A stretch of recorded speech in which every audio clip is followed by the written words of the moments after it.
Hello, Internet, and welcome to Not Survivors Complex. We're excited to be here today to play a one-shot. I'm sitting in a different window, and it's always weird to not be in my normal spot. But I'm going to go ahead and get through some announcements so we can get this on the road. I can turn things over to Alex, who will be running this game. Couple of announcements. I didn't announce it last time when we had our Wonder World session on Tuesday, but our next session for that is going to be on October 10th, so check us out there. Also, we have coming up on Monday the first session of our brand new space game, which we're still trying to decide the name of. I could really pigeonhole us by now and just go ahead and say the name that we're going to be doing, but I won't do that because I'm not that mean. So we have that coming up on Monday at 7 o'clock, no, 8 o'clock Eastern time. 8 o'clock Eastern. Yeah, 8 o'clock Eastern time, 5 o'clock Pacific. So come check us out there. I think 3 out of the 4 of us will be playing in that. Myself, Savannah, and Alex. So it's going to be a lot of fun. Check us out. We will be back for our normal Survivors Complex game next Saturday. Normal time, normal place here on UP Gaming. So come and join us for that as we continue our story. Otherwise, it's just sort of business as usual, and we'll keep you posted if anything else new and exciting comes up. If nobody else has anything, I will go ahead and turn it over to Alex to begin the game. Well, I will take the silence to mean that you're all ready. Yes. But once again, we take our eyes away from the wonderful plane of Sarthia and all of its wonders and evil vampire dudes who totally deserved a horrible, painful death. And total jungle gorillas. Yeah. All those jungle gorillas. We travel once again to the Forgotten Realms. This time, not to the Sword Coast, but just off the island of Cholt, on the snout of Omgar. Here, in the small settlement of Ahoy Hoy, we see a small village filled with these strange, turtle-like humanoids. These called the Tortles. In particular, 3 Tortles are wandering together towards the center of the village, where one of the elders is now beginning to tell a story. As they're walking, I think they should describe themselves, and I think we will start with Gim. Hi, I'm Gim. I love to read. I am about 5'7". I have a gorgeous green shell. My skin's kind of a muddled greenish brown. I have golden eyes that are pretty much always in a book. I told you I like books. And, well, my siblings are awesome, and they make sure I don't run into things when I'm reading and walking.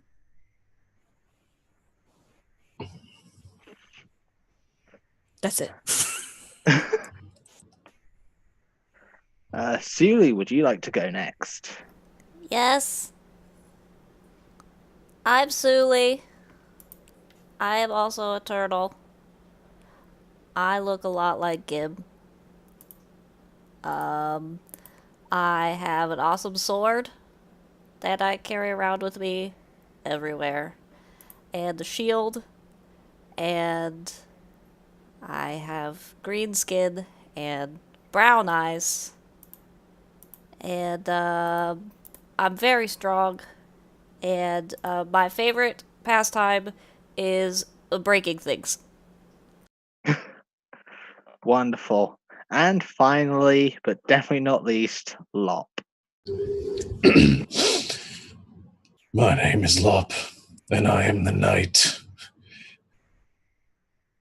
And that's all I've got. No, I'm not going to do that entire thing in my voice because nobody's going to understand what I'm saying because that's going to be half the fun here. But Lop is a turtle, as everyone else is, but he is heavily obscured in black leathers and like a black cloak that he's wearing over his turtle form. It looks sort of obscure or odd. This big kind of non-really stealthy Tortle that is trailing behind his two siblings. But otherwise, he is just basically the most suspicious looking Tortle that you'd ever see, and that's all I got.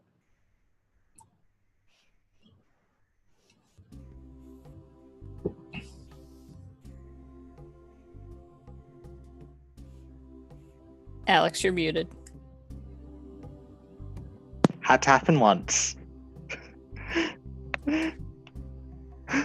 Anyway, and now as they join the rest of the Tortles in the center of Ahoy Hoy, the elder at the center opens his mouth. You'll know this Tortle as Pa. He is your father. Now listen here, like young ones. Years ago, the beaches of Highhorn, there was a shipwreck, like many before it. But this time, one of our own named Gumdar saw the wreckage and sounded the horns and led our people to save those who were trapped in the oceans by their broken ship on the waves and the rocks and everything else. This ship's captain showed us wonders that our people had not seen before. And in return for these amazing magical powers, we built them a temple to their goddess of the oceans. The oceans, yes. And the temple to the goddess that granted that woman her wondrous powers.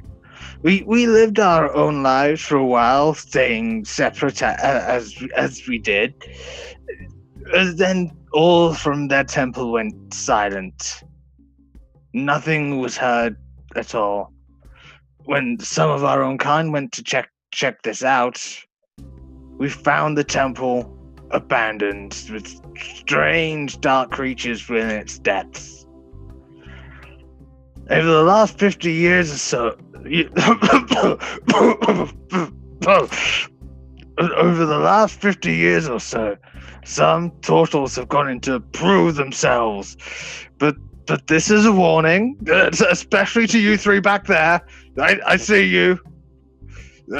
Anyway, all of our Tortles that have gone in before have come back scared, frightened, talking about weird whispers, strange shadows.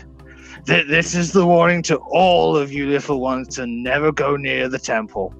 Ever. For any reason. I'm assuming the three of us have already started walking that direction.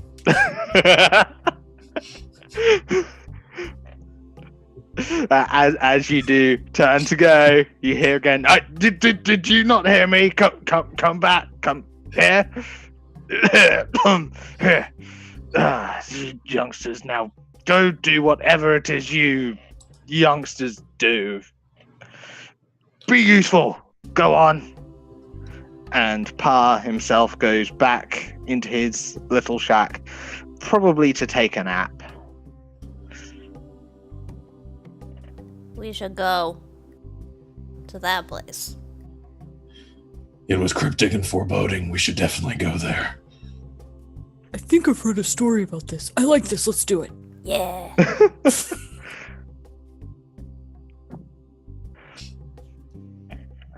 So we go that way. Yes. Tally forth. Where are you choosing to head then? Do any of us know where this temple is that he was talking about? The temple itself is fairly obvious, built sort of. Give me 30 seconds. I've got far too many things I've got to keep swapping between.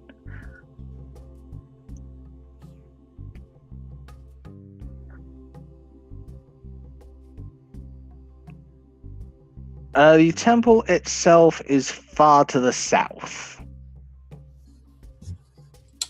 How far? How far? Oh. 15 miles.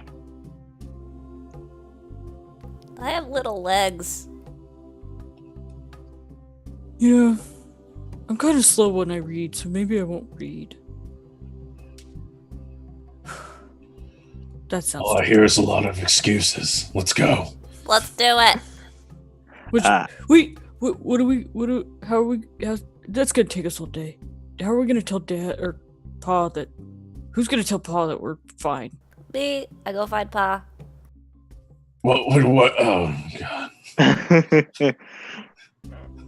As you two wait, Sealy, you know where Pa would be at this time. He would be in his own little shack near the center of the village. As you approach, you hear muttering and, well, you just hear general muttering and chaos and clutter from inside. Pa. Yes? Who? Sealy.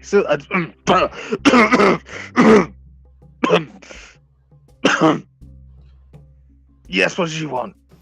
We're going camping. Where are you going to be camping? Just like that way, a little bit. So if we don't come back tonight, we're just camping. Make a deception check for me.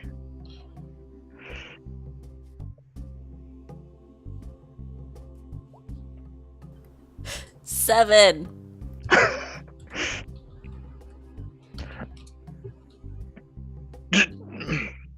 Just camping. Yep. Nowhere else. Camping. I have a question while this is happening. Go for it. Is Paul the type? Since he's like the elder, does have like special maps, or would we know if he has like special maps or any sort of directions or anything that might help us navigate to this temple and figure out where the super special treasures might be inside? All you know is that he knows a lot about the Snout of Umgar itself, probably more about anyone else in the village. Does Paul have a super secret like chest or door we're not supposed to go through, or like hidey hole that we're supposed to stay away from? You know that there is a chest which has, from what you've seen, all kinds of strange cluttering inside his shack. Okay, while Lop is doing this, while Suli is doing this, Lop, which is me, will be trying to sneak around, like to the back door or the side window or some other side entrance to get to this secret chest and see if there might be any writings or information on this temple. Go for it. Okay. Stealth check? Mm-hmm. Okay, I got this. 17. Yeah, that is enough. You are able to sneak around the shack while you hear the conversation inside and Pa's loud coughing. You're able to make it to a rather large side window where you can sort of reach inside and you can see this chest. Okay.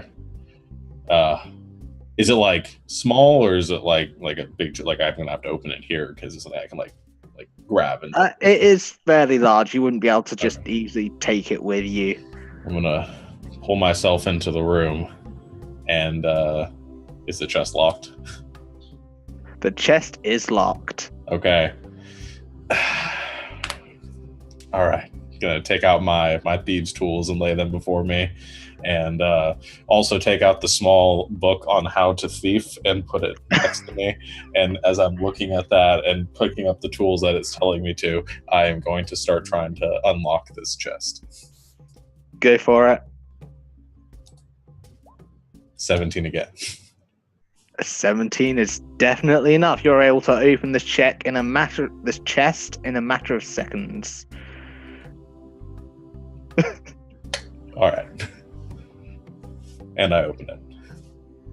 Inside the chest, you see what looks to be some basic maps of the islands. You also see what looks to be the pages of some kind of diary or journal. Okay. I will take as much as I can, shove it. Just hearing the conversation not being super long, I'm just going to take what I can, shove it in my backpack, and go to look at it later. While this is happening, Suli Pa is just going on a very long-winded and rambling story about the times he's been camping. That's amazing, Pa. Oh yes, and there was the time where we had to run away from the Decapus. Have I told you that story? Yes. Well, off you go then. I guess just stay out of danger. Okay, love you, Pa. Be back soon.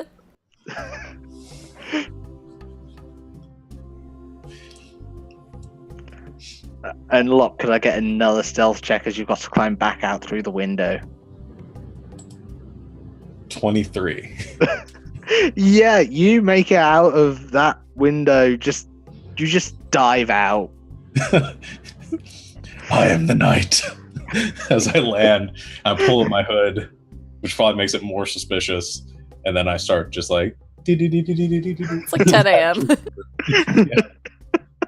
I imagine there's probably a bunch of other Tortles outside who are watching this happen. Like, oh yeah, as you're sort of just trying to like crawl along, you're getting some odd looks. But I want to show once I get back to the rest of them, I show them the bag and be like, I got some stuff.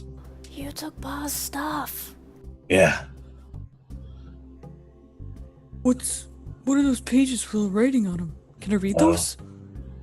Of course I can read them. No, can I read them? No, they're mine. I haven't read them yet. Then you can have them. Finders keepers. Fine. Stealers keepers. I'll give them back. Okay. Did you find anything good? I don't know. Like a map? Or the directions? I'm gonna have to see. And as we're leaving town, I'm gonna start going through the papers and see what I actually got. You said there were pages of a diary or a journal? Yes, there were what looked to be pages of a diary or journal written in common. All the dates, the pages, they're all mixed up. Nothing's in the right order. There is also a basic map of the Snout of Omgar, certain parts of it. In particular, there are detailed maps on the areas of Highhorn and the Geonid Caves. Okay. I'll show the maps to Suli. Maps. I look for the temple on the maps. You see the temple on these maps. It is marked by a little sort of tortoise skull and crossbones. Message saying, "Do not go here," written right next to it. That's In brackets under that, no, seriously, it's a bad idea. Really, don't do this. That's it. So we are here, and it is there. Okay, now we know where we're going. And the pages of the diary,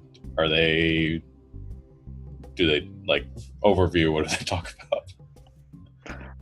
Cliff If notes. you're looking through the diary, could you make an investigation check for me? Okay. Now, I rolled for a trinket when I started this, which is a diary with 7 missing pages. These wouldn't be the 7 missing pages from the diary that I already had. 14.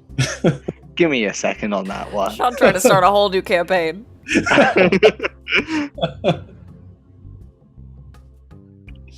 They are not from your diary. Okay, all right, that's what I figured. Oh, that would have been too much of a coincidence. I put the back into my bag.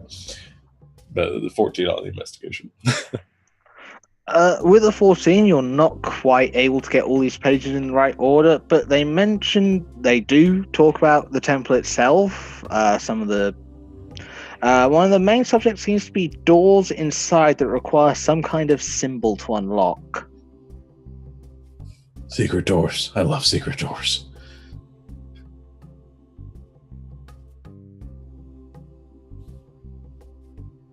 Does it say anything about what this symbol looks like? Just as a symbol. Maybe you should let Gib read them. Fine. I hand them over to Gib. Okay. I'm really good at this. Give me a second. And then Jim, I'll organize- make you make the investigation check, but you have advantage on yours as Lop has already done a good chunk of the work for you. Okay. I have the wrong thing. I need to say roll queries. Oh yeah, always with advantage. There we go. Sorry, I forgot to put that on my sheet. There we are, investigation. Oh my god. I rolled 2 12s. 2 12s, everybody. 2 12s. Together makes 24. Does that help? Fortunately, DC was only 10. You are able to, looking through these, you're able to get these pages in the right order. You can't tell who wrote them. A lot of the ink on it has run from water damage, but you are able to find what looks to be some kind of symbol, similar to, if it shows up, this.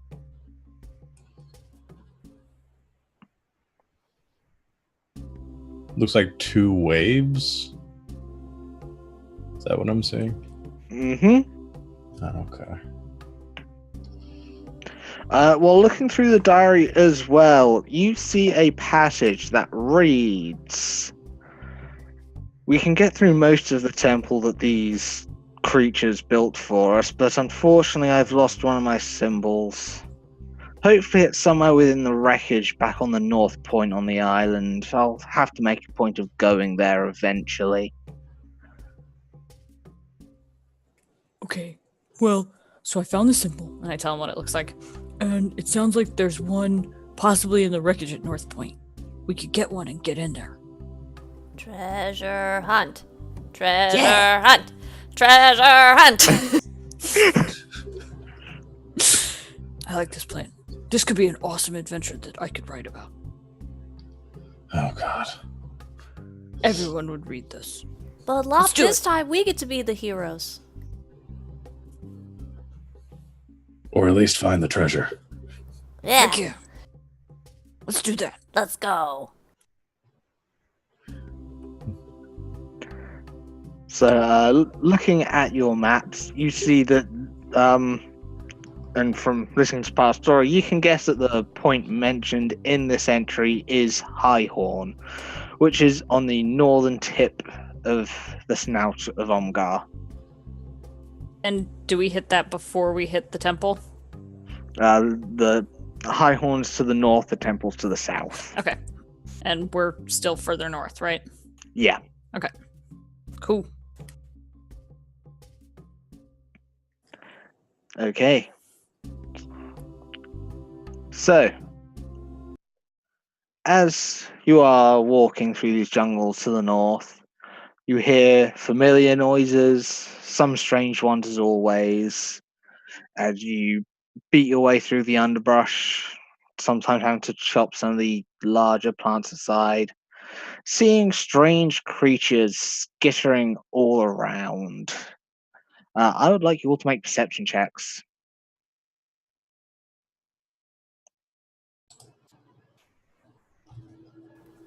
11.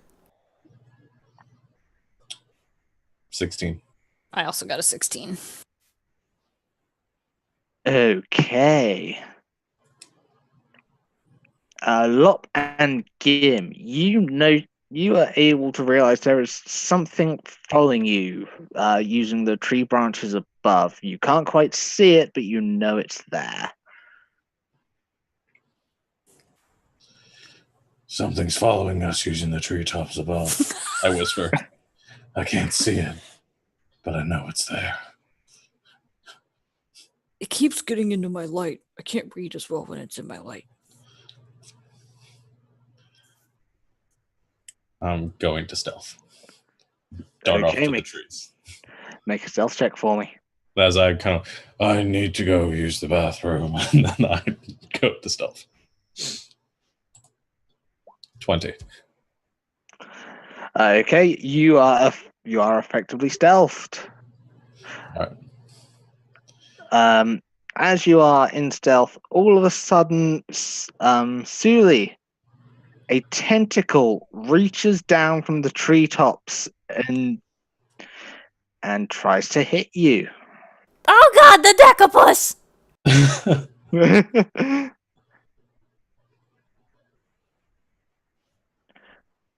That will be a 19. That's my armor class.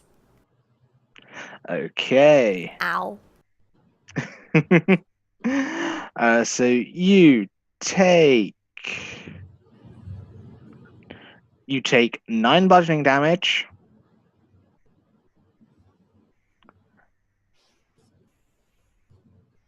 And you also are grappled now. So this tentacle is now wrapping itself around your body. And the others see this strange orb-like creature with 10 tentacles hanging from the treetop, Oh, God, coming it was down the on top Decapus. of Zuli. I need you to roll initiative for me. Oh, God. I said!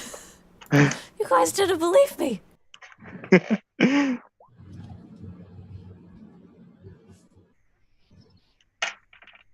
I got a 7.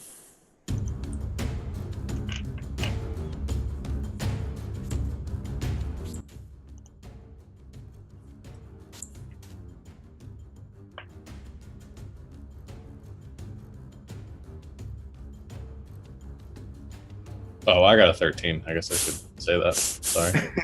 16.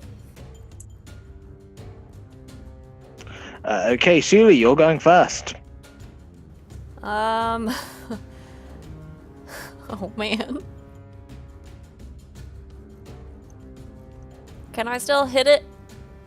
If it's grappling me? Yeah, you can. I'm going to take my longsword and swing at the tentacle that's got me. Let's Okay. see. Whoa, 23? Oddly enough, that'll hit. That's 5 slashing damage. Okay, and as this tentacle is grabbing you, attempt to slash into it with your sword, you take a alright chunk out of it, but it's still got hold of you. Ah, Decapus! I yell.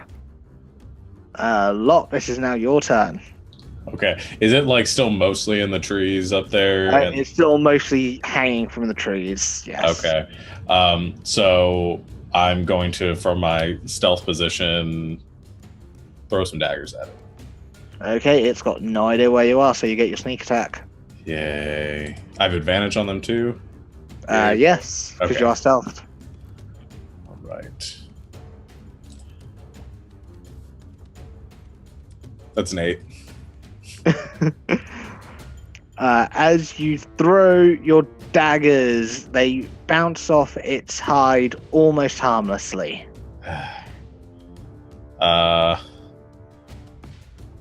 You can see its eyes now searching around for your position as well. I was trying to decide. I'm going to use my bonus action then to... I'm going to use my bonus action to go back into stealth to try to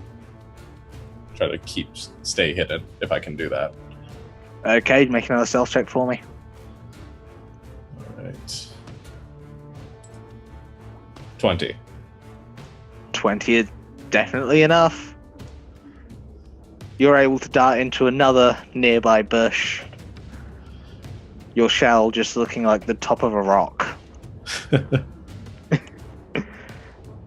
Gim, it is your turn. Okay. I'm gonna go ahead and cast Chill Touch. And that's what I'm gonna do, because that sounds like a good plan. So, that's a 19. 19 hits. Yay! And it's a 6 necrotic damage. And then the deal with Chill Touch is on a hit, it can't regain hit points until the start of my next turn. Okay. And the hand is clinging to it. So, and if it happens to be undead, it has disadvantage on attack rolls against me. It's not undead, so. Damn.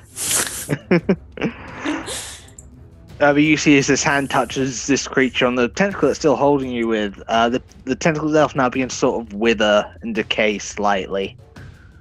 It smells a bit now as well. There's some weird oozy pus coming out. It is now the Decapus's turn. And it will, if this damn PDF will just do what I want it to. It will now attempt to bite you.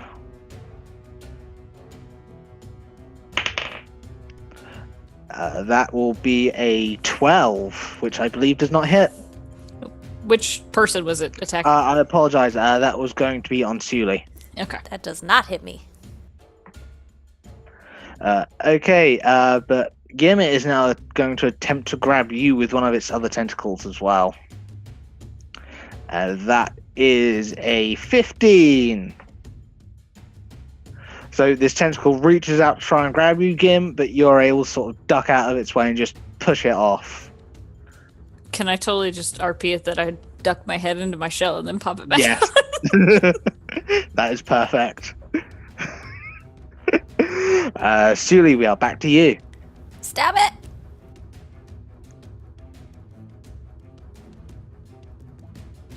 That's a 9 to stab it.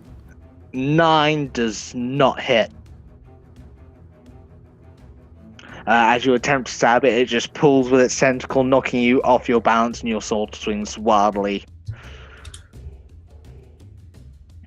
Is there anything else? You could try and escape from the grapple. Yeah. I'll try to do that. Okay, that's strength or dex, your choice. Well, athletics or acrobatics, your choice. I'll do athletics. I am a strong turtle. 21! 21 is enough. Using the momentum for your sword, you're able to pull and twist yourself out of this strange tentacled creature's grip.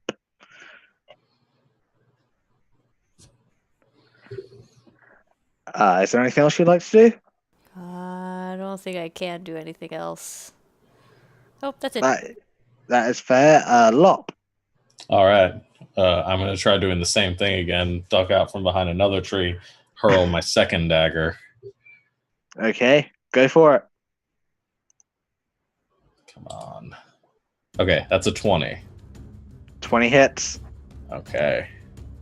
So I'll do my dagger damage, which is 7. And then my sneak attack damage, which is another 10. So 17 points of damage total. Nice. You throw both your daggers, this time both of them sinking into the flesh of this creature's main body.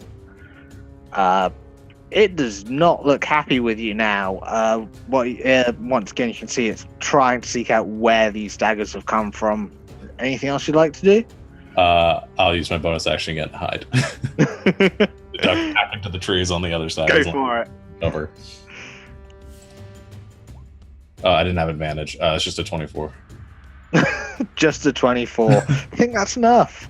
Well, with advantage, it would have been a natural 20, but can't give myself that. But yeah, so just duck back into the brush, seeing this thing is angry at me. Okay, Gim, your turn. Okay.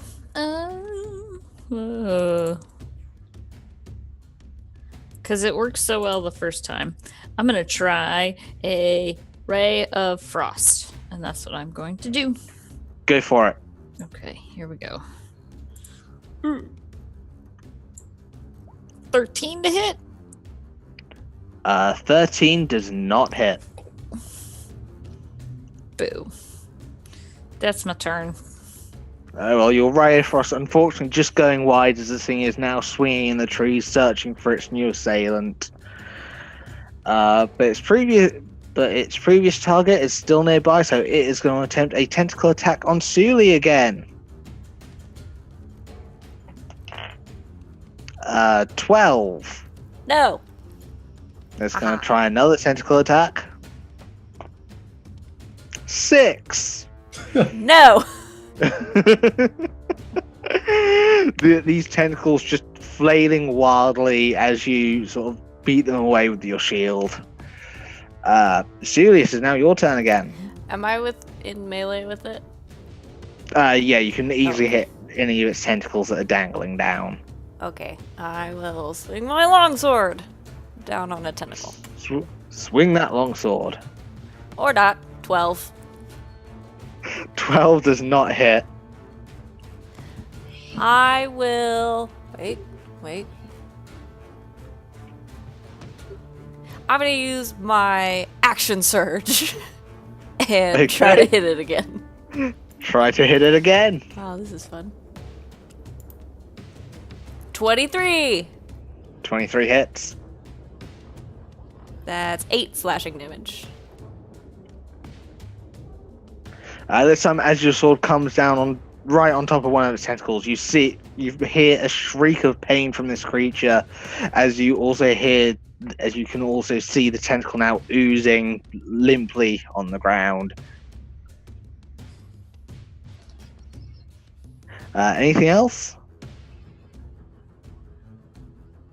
No. Okay, Lop.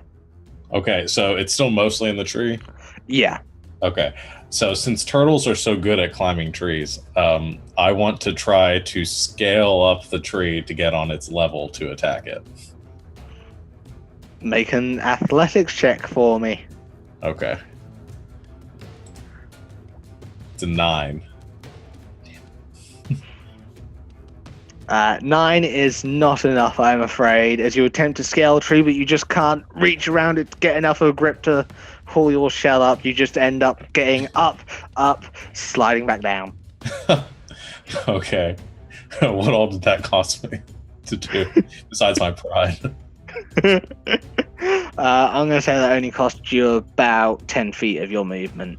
Okay. Then I'm going to just hope that nobody saw that because I was so stealthed and just run up and try to slash at anything. Does it still have tentacles hanging down to slash at?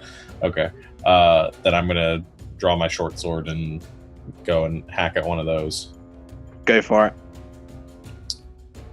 All right. That'll be... Am I still stealthed, or is this normal once I run at it? Running at it, you wouldn't be stealthed anymore, but you would get your sneak attack if you hit because you'd be within 5 feet of Sully. Yeah. 18. 18 hits. Okay. And that'd be 9 for the short sword, plus 6 for the sneak attack. So 15 total. Okay, as you run onto it, you jam the short sword into one of these tentacles, essentially pinning it into the ground before you release it. The Decapus itself really does not look happy. Doesn't look healthy either. I'm going to use my fancy footwork to, since I don't provoke opportunity attacks if I attack it, I'm going to just kind of use what movement I have left to moonwalk back towards the trees. And I'll even, if I can move far enough, I'll use my bonus action to stealth again. I'll say you can do that. You can make another stealth check to try to be hidden again. 18. Yeah, you are once again hidden. I just moonwalk back into the bushes and vanish from sight. Gim. Okay. I'm gonna try another chill touch, because why not? Mm-hmm. It worked the last time. 24 to hit. That definitely hits. For 6 more necrotic damage. Okay. Get any hit points back. Mm-hmm. As you reach out and touch another one of these tentacles, that you see as it begins to sort of slowly decay beneath the touch. Once again, it is the Decapus's turn. Still not healthy, but it is real hungry. So, first a tentacle attack on Sully. That helps if I don't drop the dice on the floor. 6 again isn't going to hit. I don't know why I'm rolling this dice anymore. Because you're Alex. I'll go get the dice that like me in a second. It'll be fine. It is now going to try and make another tentacle attack. This time against Gim. It doesn't hit. Guys, Tortles, the best. Base AC 17 because of the shell. It's great. Sealy, it is your turn. Okay. I'm gonna try to stab it. Try and stab it.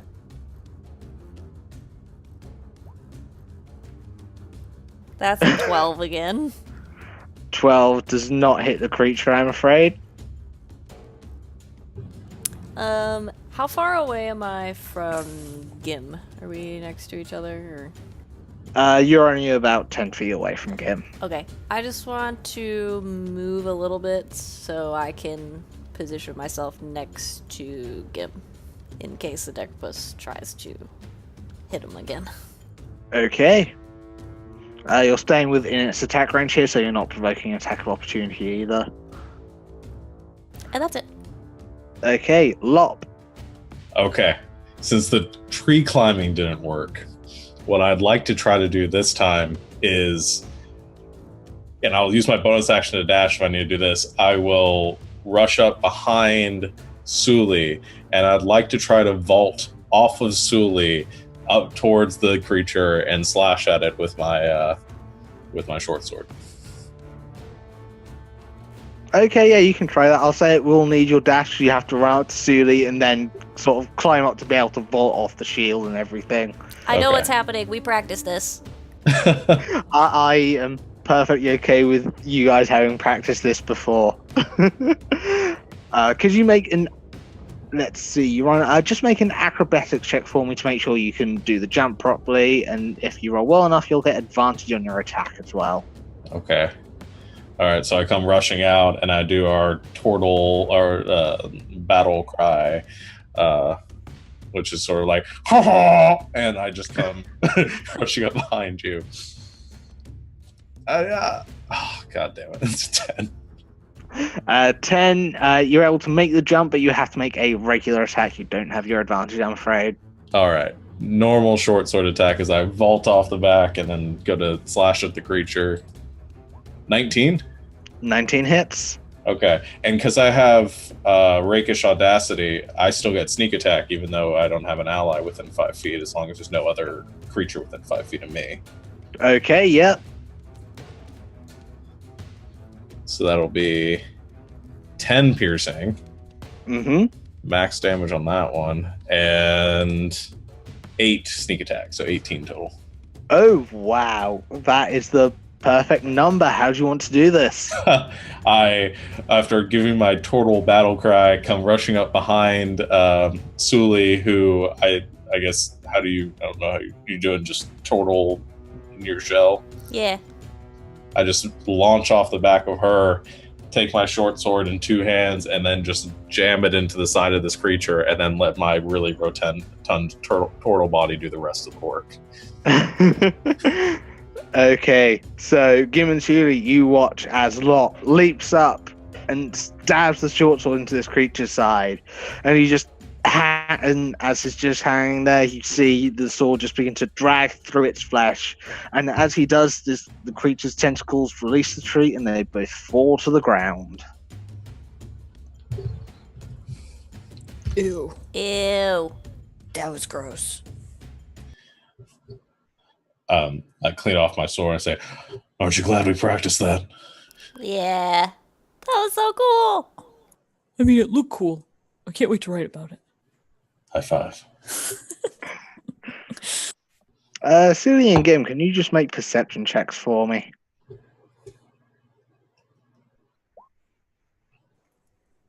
I got an 18. 22. Sheely, you saw where Locke tried to climb the tree and failed.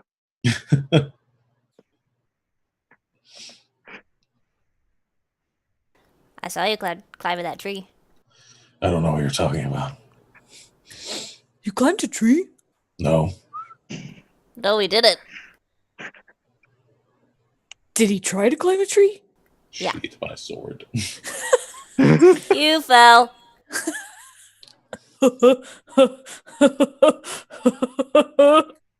Should stop making up lies, Sully. We need to get going. You can all see the sort of imprint where he landed with his shell in the ground underneath the tree. Turtle butt. I just scowl and pull up my hood.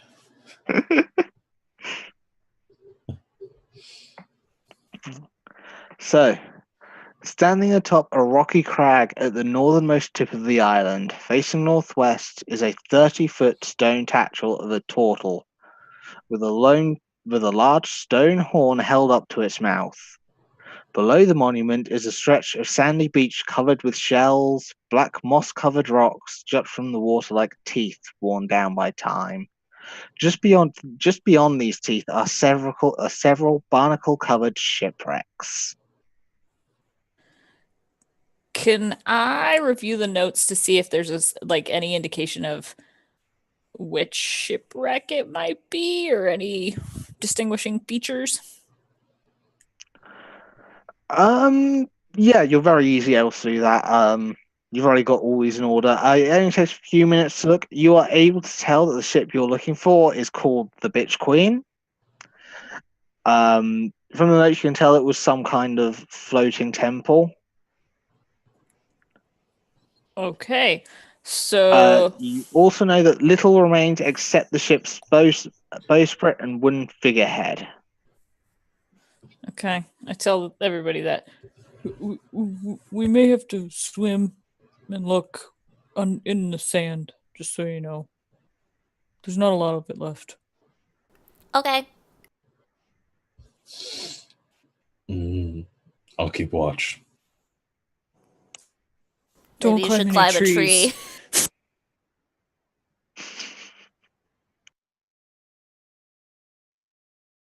Just go and keep watch on the beach, ignoring them.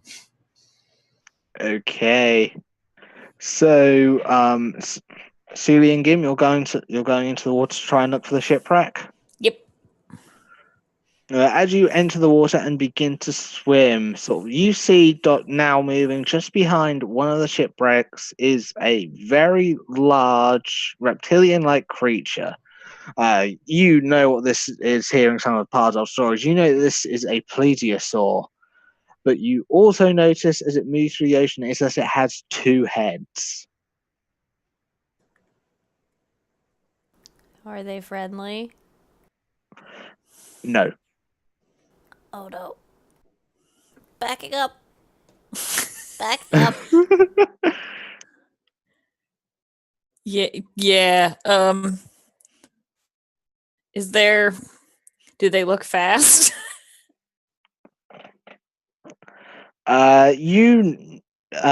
It looks particularly fast while it's swimming through the water, yes.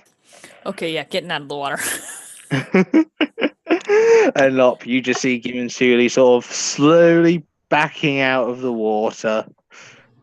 That was quick. Dinosaur.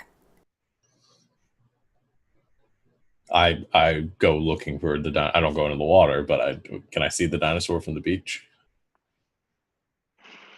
Make a perception check with disadvantage. Ooh. 7. You cannot see this creature at all. I don't see it. Well, it was deeper in the water. It's probably hard to see. It's big though. It has two heads. chopping heads. So what are we supposed to do?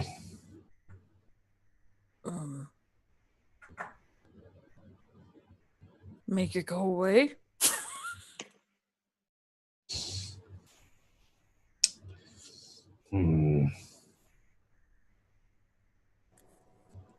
Or you could stealth into the water. Can you sneaky swim? Can I sneaky swim? You can sneaky swim. Looking at the beach, you can tell that there are plenty. It'd be very easy to hide behind the shipwrecks and various pieces of boat that litter around the ocean here. Okay. Realizing that my dark cloak isn't necessarily going to help me underwater, I'm going to take that off, and I want to try taking any pieces of like kelp or seaweed or other greenery around the beach, and just start like tying them or sticking them to the back of my shell to make me blend in with the underwater environment. Okay. I'm going to say you can make an intelligence check to see if that works. Guys, this is going to go well. How are Can you I gonna give stick you stuff to your assistance back in with your anything? little arms? Can I like strategically use Ray of Frost to like help him freeze bits to him? Cold. Make an intelligence check to make sure you don't hurt him while doing that. Okay.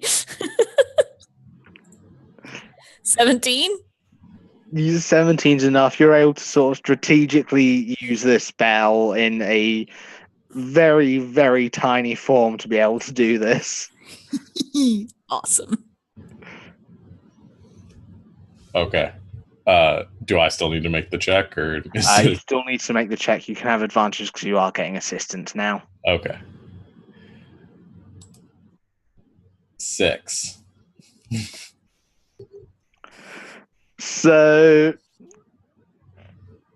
what the both of you see is your brother, and as he turns around, there are what to be a few lumps of semi-frozen, semi-mushed kelp and seaweed just loosely hanging off his shell. You look like a kelp snow cone. I That ignore actually that, sounds good. knowing that my Yeah. disguise is foolproof, and I'm going to start stealthing like across the bottom of the water, like staying onto the sand, not really swimming, just pulling myself along the bottom towards the wreckage as stealthily as I can. Like a hippo. Like a Okay, hippo. make your stealth check for me. Okay. He looks like a hippo. I was gonna say a manatee, but yeah, Oh, both that's the good. same. 25. Damn, I rolled a 19 on its perception check, by the way. But yeah, you see it looking for whatever could be sort of disturbing its habitat, but you can tell it has no clue where you actually are. I'm just in my head. I'm just dun dun dun dun dun dun dun dun. 4 seconds, copyright. But yeah, so I'm gonna sneak my way over to the ship's wreckage. Okay, you can very easily see where the wreckage of the Bitch Queen is. Just you can see the bowsprit itself, sort of caught on one of the rocks, sort of just above where you are. Also, from your position, you can see what looks to be gleaming, sort of gleaming and glittering in the light. You can see what appears to be some kind of necklace still attached to the bowsprit. I'm going to look at the gleaming necklace. What you see is a tarnished silver holy symbol that resembles two waves crashing against each other. I've seen this before. I'm going to, like Indiana. I like to check it for traps. Check for traps. Oh no, that's only to find secret doors. No, never mind. 12. You are incredibly confident and 1000% certain there are no traps here whatsoever. And I wait for like the currents to get to the right place, and then I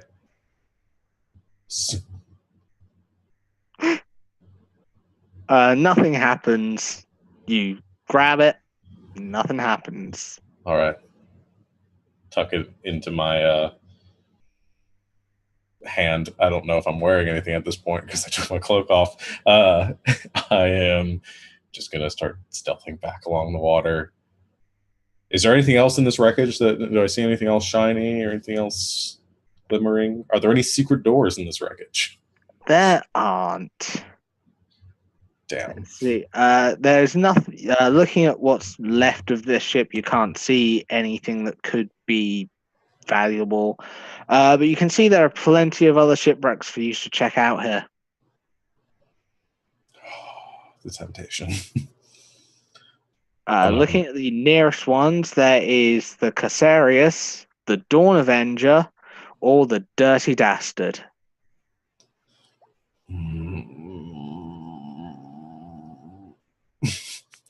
Actually,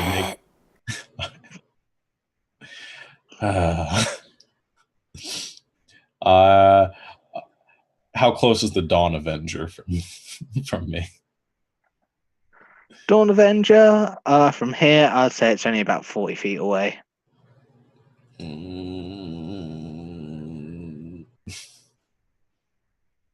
All right, I'm going to check out the other ship.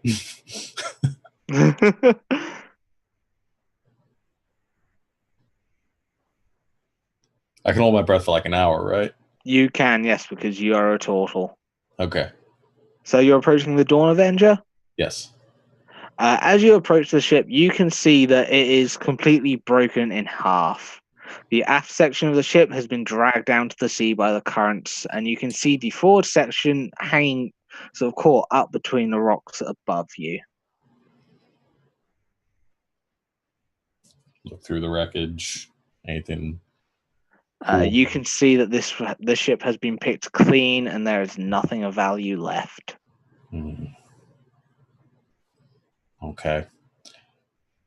Do I have enough time to check out one of the other ships before I run out of breath? Yeah, I'd say you've still got plenty of breath left while you're under here. Okay. I'm going to go check out the Dirty Dastard. Could I take a short rest? Go for it, you'll have time. Yay. That's why she wanted me to do this. You see the Dirty Dastard upside down on a rock bed. Are there any breaches in the hull that I can look through? See if there's anything inside the ship? Yes, you can see one. Okay, I'm going to go look through that hole to see if this ship's also been picked clean. Okay, I would like you to make a perception check as well. Okay. Natural 20. Wow, okay. While you're sort of searching around the ship and listening, you can see that on the floor, you can see sort of on the floor underneath this boat, the sandy floor is covered with half-eaten raw fish, seaweed, and broken shells. You can also pick out that underneath all of the sand and detritus on the floor are two giant crabs sort of skulking around underneath there. But also, while you're looking around, you can also see from your position a rotting chest.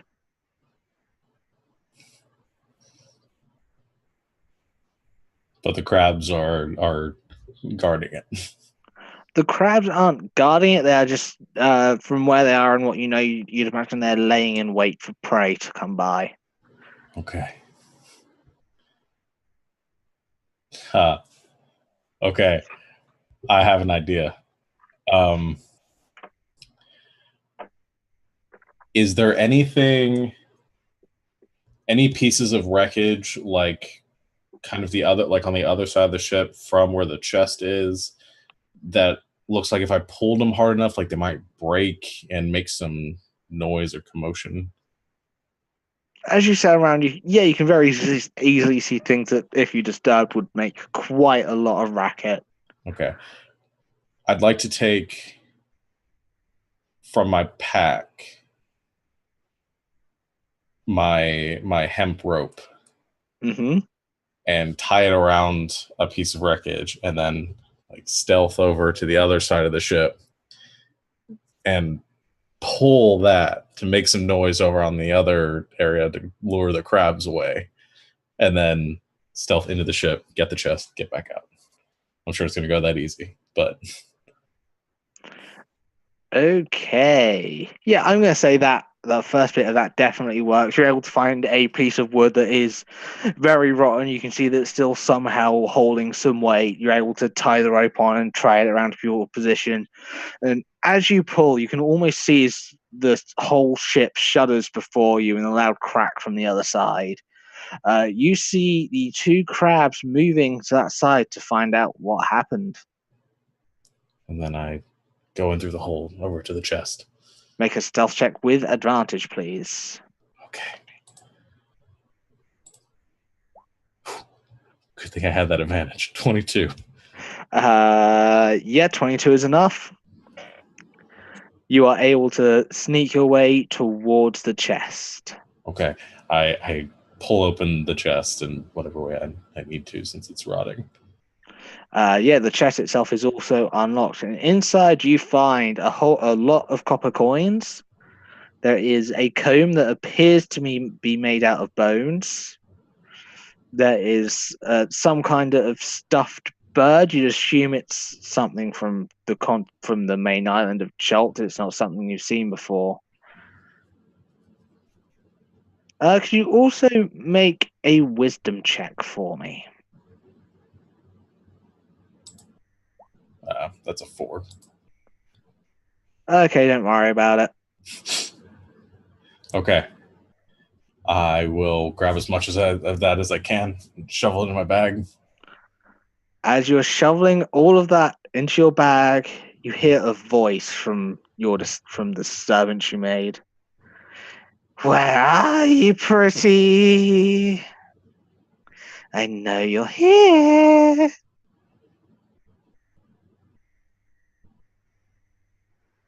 I stop shoveling.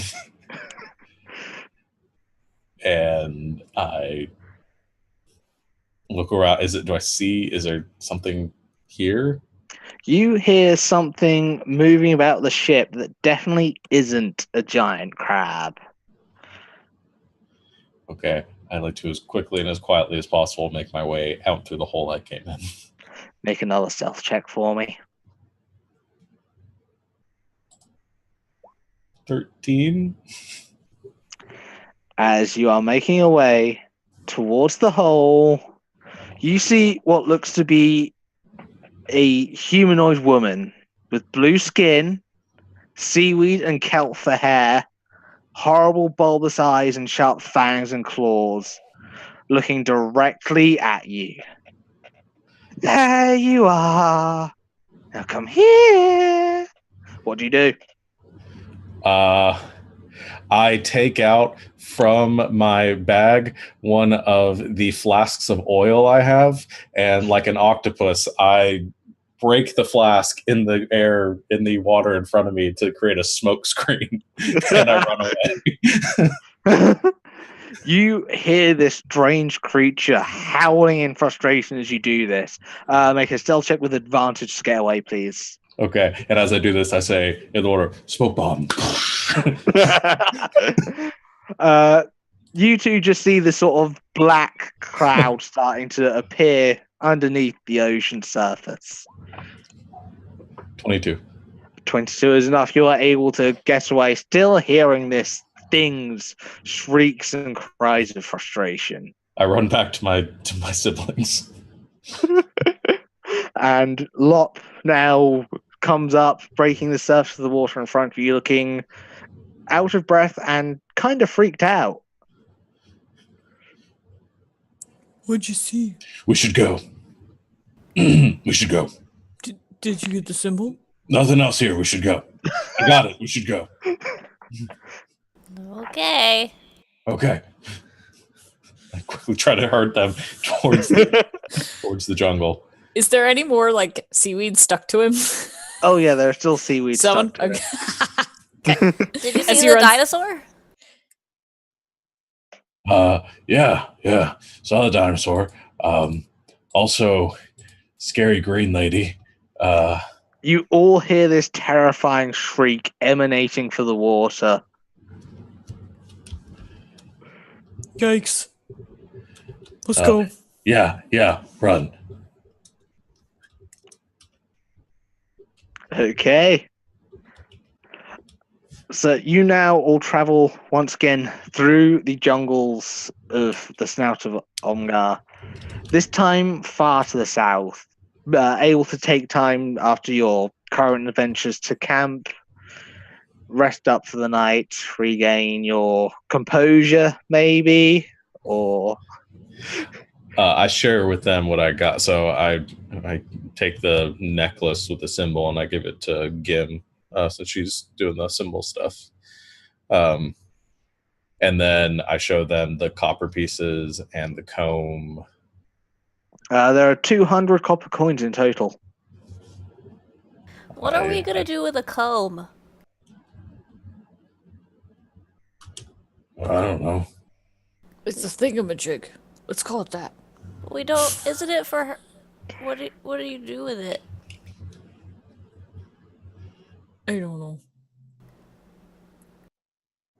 It looks nice. I'm It's keeping it. pointy. Can I do like an Arcana check to see if I get it? Well, before we go to sleep, can I try? I think I actually have Detect Magic on me or prepared today. Yes, I do. Can I do Detect Magic on the stuff? None of this is magical. Is it for stabbing? I start poking Lop with the comb. You're being mildly irritatingly prodded with a comb. Does it hurt? No, it's just annoying. Oh. Can I have it back? Yeah. Take it. Put it in my bag with the other stuff I've stolen.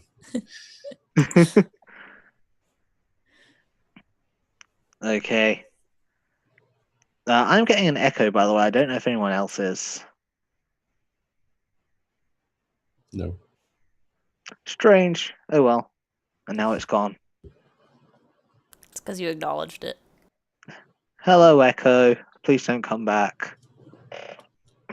Anyway, after you wake up in the morning, you travel the last couple of miles on this part of your journey, and you reach Dangwaru, this old temple, still here on the coast of the Snout. You can see age, the time has taken its toll on this building. You can see cracks on some of the large stone surfaces. You can see where some bits have just crumbled over the years. You know that the Typhoon Palace itself was built to withstand storms and earthquakes.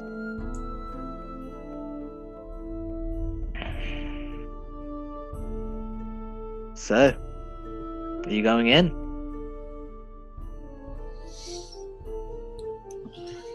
Just so we know, I'm down 1 flask of oil.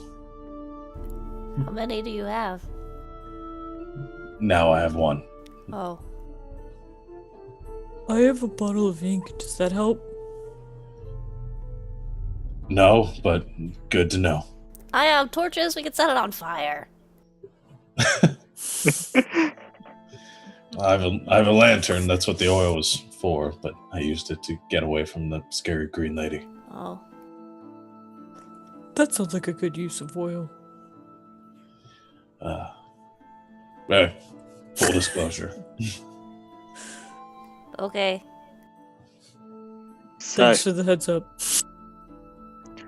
the trail clings to the mountainside and winds along the island's rocky coast for miles before ending at a stone palace built 30 feet above sea level. Waves crash against the rocks just below the palace walls. The palace's grand entrance features a colonnade of vine-wrapped pillars that lead to a stone double door carved with foamy waves that part in the middle. Sections of the portico's roof have fallen in, and palm trees and ferns sprout between the cracked flagstones. Scores of harmless lizards are using the shaded areas of the portico as a den. East of the portico is a 10-foot-tall statue choked with vines. It has the head and torso of a woman with a twisting wave of water where her legs should be. Beyond the west side of the portico, an overgrown garden terrace overlooks the thundering sea.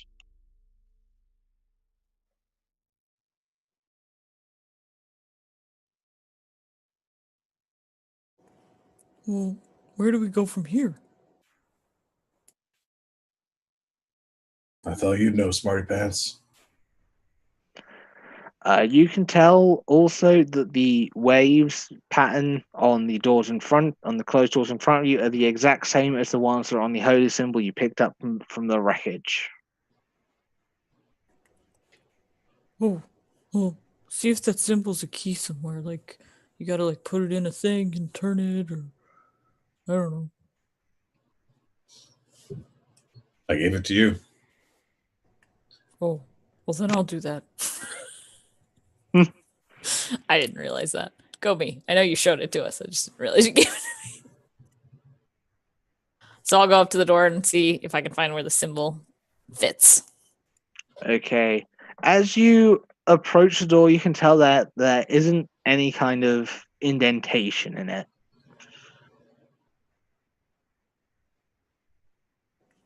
Is there like a keyhole or like where I could use it as a key or like... Nope.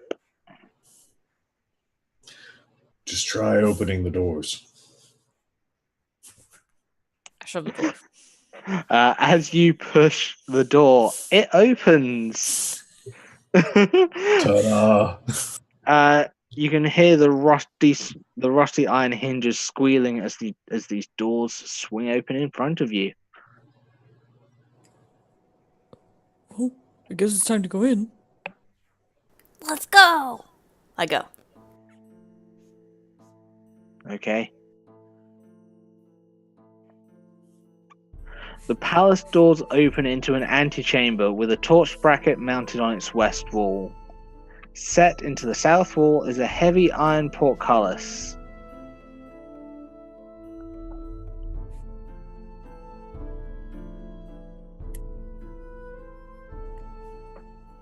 Should we go to the portcullis?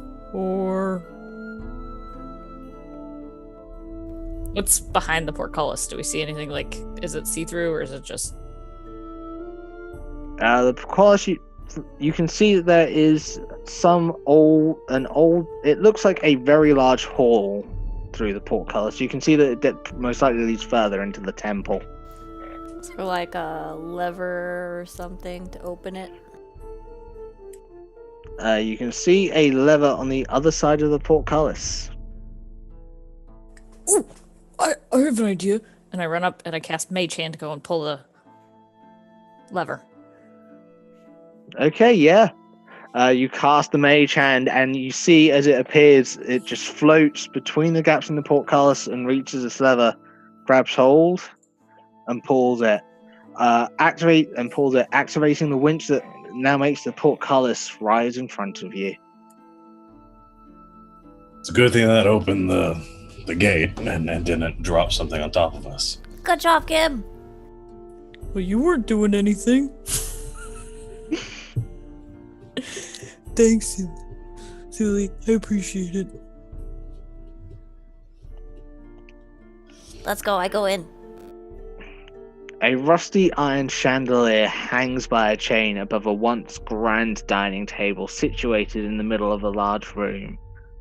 Light dapples the table through holes in the roof, and a few harmless tropical birds flap about.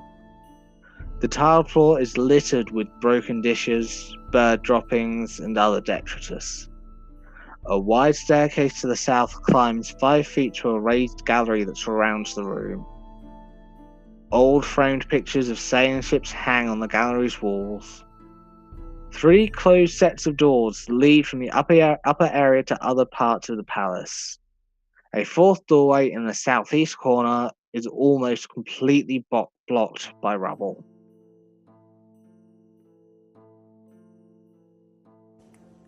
I'd like to make a perception check to see if there are any secret doors. Go for it. And I am a dungeon delver, so I have advantage. Yeah. 10. You are fairly confident there are no secret doors in this room. Guys, there are no secret doors here. Okay.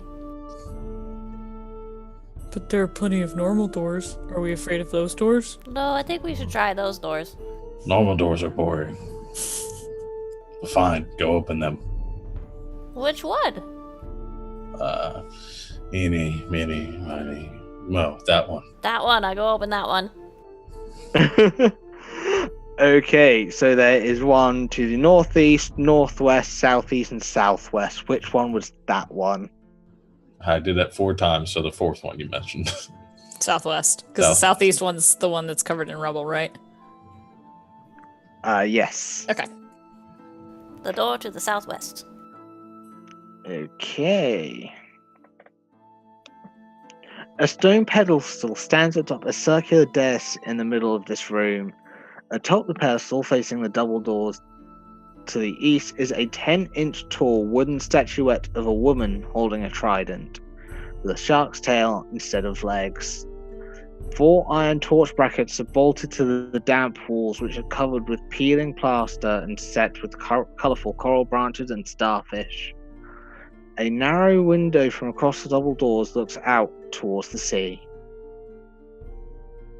There's a shark lady in here. Do we attack it?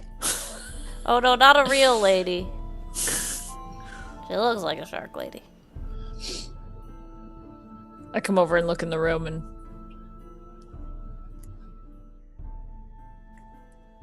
things seem magic-y to me. It just looks like some kind of old shrine. Is there a symbol anywhere?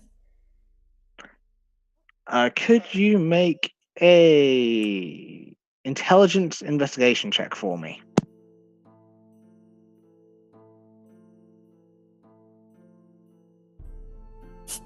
A 9. You don't see anything.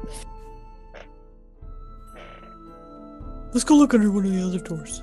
Wait, there are other doors in here though, right? There are double doors? There aren't. No. Oh, The facing the double doors you came in from, that is where the statuette is. I understand. Okay, How big new is door. How big did you say the statue was? Statuette is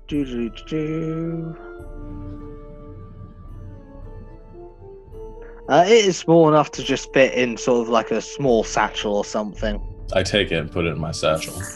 Okay, everyone who is still in the room, can you make a dexterity saving throw for me? I do touch everything.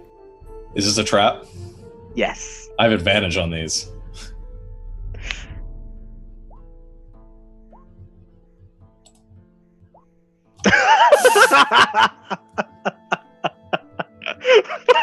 Bye, guys. I'm done. 2 natural 20s.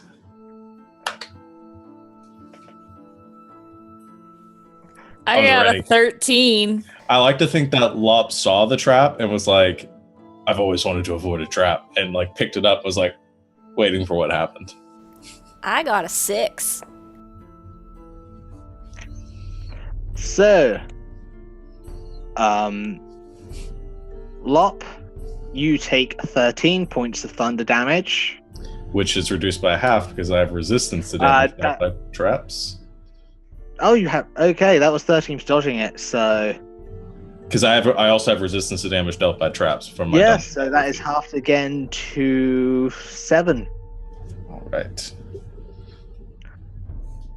But you two take 26 points of thunder damage. And As he Gim picks just falls down unconscious. You killed Gim! I killed Kim. Oh God. I go try to fix it. I'll help her make, try to fix it. make a medicine check with advantage then. Natural 20! Give your life! Yeah, you are able to bring Gim back. Also, for that natural 20, Gim, you also regain a hit point straight away, so you're awake. Oh, Gib, are you okay? what happened?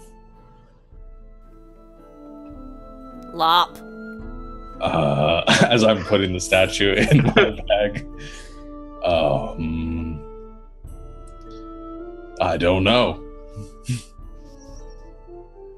I don't feel so good. Lop took the statue and the room exploded. I didn't know that was gonna happen. Isn't that like your whole job? I probably should have looked. I got excited. I wanted to. I'm gonna lop your head off! I tackle him. Make an attack roll. Go for it.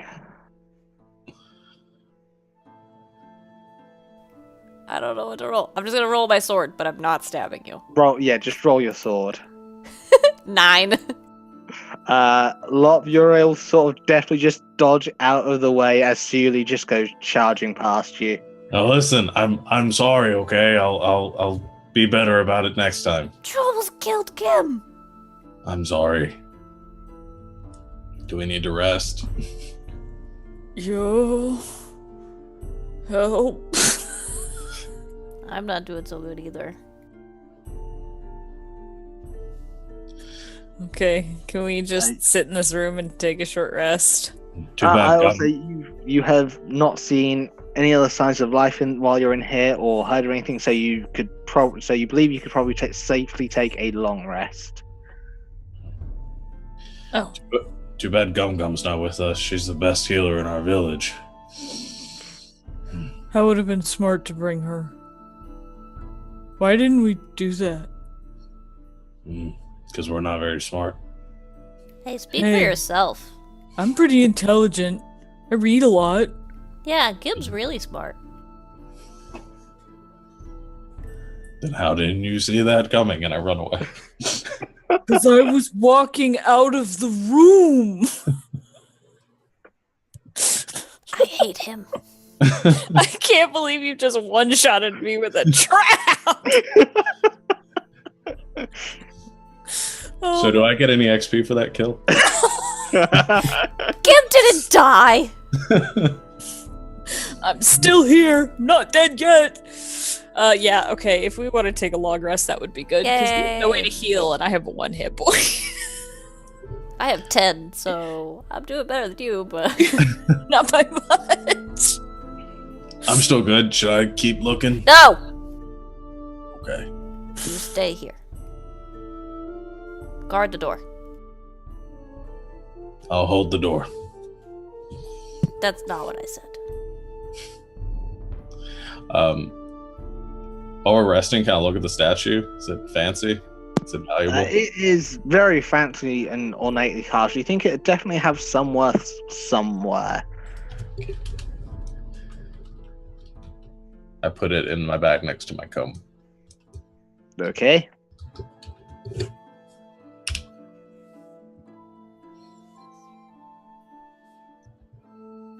So, you take your long rest, recover your hit points, stop feeling so ouchy. If I put the statue back on the pedestal and take it off again, does it explode again? It does not. Sean, that's just mean.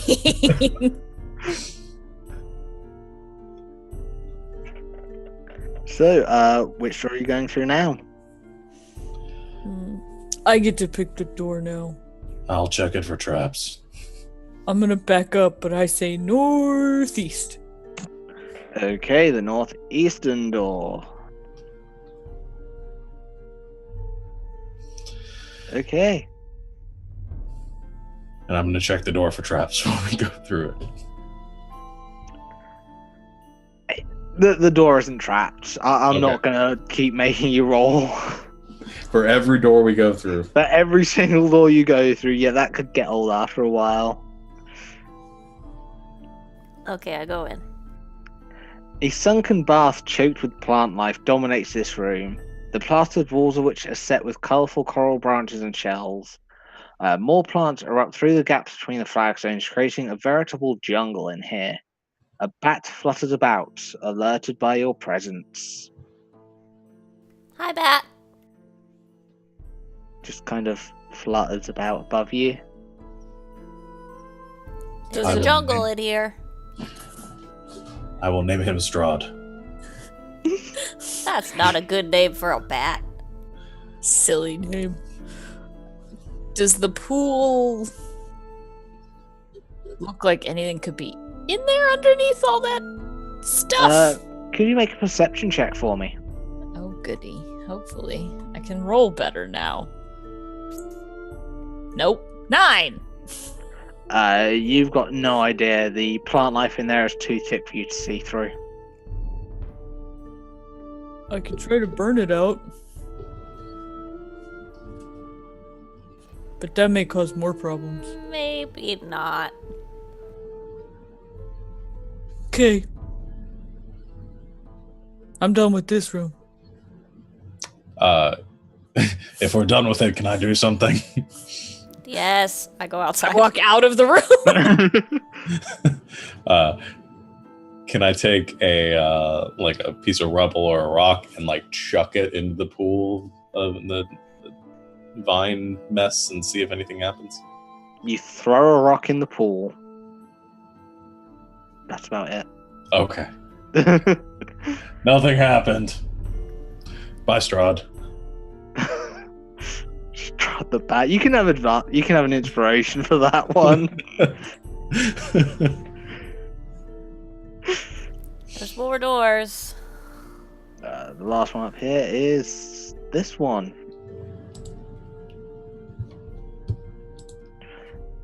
This room contains a number of beds, couches, and other furnishings, all of which have seen better days. Plaster has fallen from the ceiling and walls, adding to the refuse and disarray. Across from the double door you enter from, a narrow window looks out towards the sea.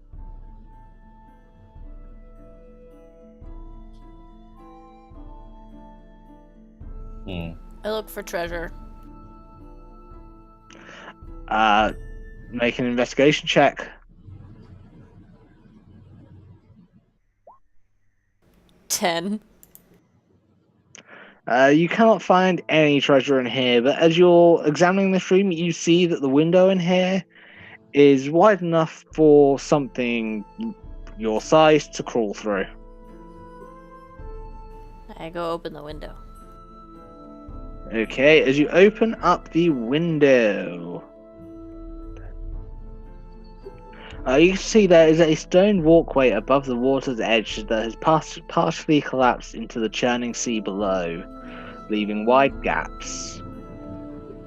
Looking at it, you could say what remains of this walkway is structurally sound. Across from you, you see as there is sort of a patch of the walkway below you, a rather large gap, and then another part of the walkway which as you look at, you see there is some kind of doorway that leads into another part of the temple.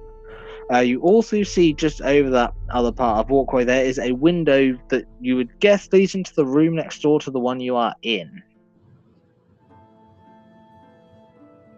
Is that the one that we think the door's all rebelled over? That is the one that had the holy symbol in.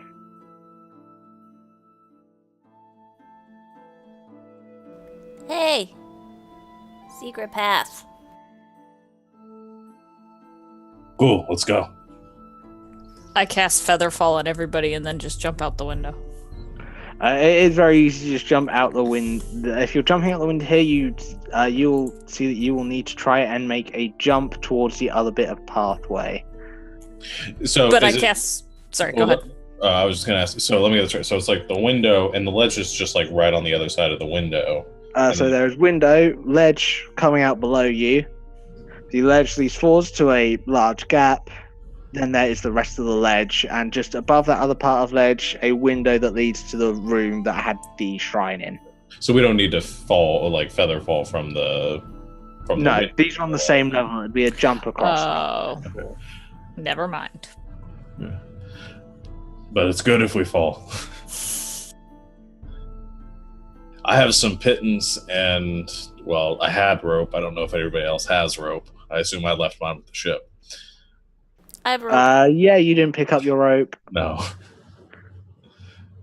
But we could pittance and rope and make a way for us to kind of swing across. Okay.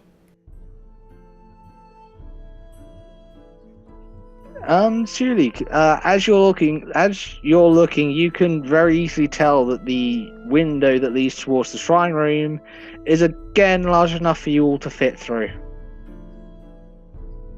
Wait a minute. I climb back in the window. Stay here. Yeah. I walk around, and I go into the room with the shrine, and I go through that window. You both see Shirley climbing out of the window that is on the other side of this large gap. Oh. I don't think we have to jump. Fine.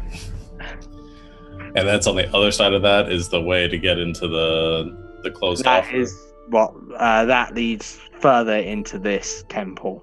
Gotcha. Be right there. So you both run round and follow. I don't remember there being a window in this room. Yeah, there is. Clearly. Secret Oops. window. Secret, yes. Oh gosh. Okay. Onward? Onwards. Onward! As you walk through this door into the next room, peeling murals adorn the plastered walls of this throne room, depicting tentacled sea monsters dragging storm-tossed ships to their doom. Set into the plaster are white coral branches and mosaics in the form of sharks, made of decorative stones and shells. Pillars carved to look like thick strands of kelp support the cracked 30-foot-high domed ceiling. Two pairs of wooden statues of more Tortles stand on opposite sides of the room. Between the southern pair extends a dark hallway. A dais against the east wall supports a granite throne carved to resemble an octopus. Behind the throne is a double door, next to which stands a clay urn. Set into the wall opposite the throne, there is a 9-foot-tall arched window that looks out towards the sea.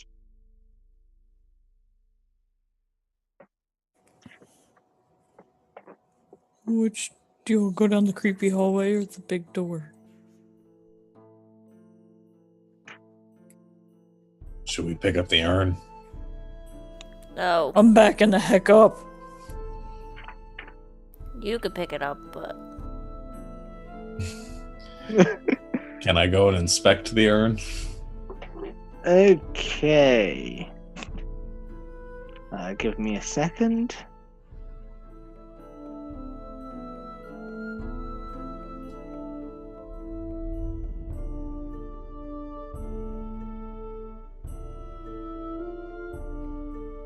Yeah, you can pick up the urn. Well, I'd like to check it for traps first. Check the urn for traps. 17. There are no traps on the urn. Okay. But the urn itself is rather tall, standing about half the height you are. Oh, wow. Is there anything inside of it? There is not. Wow.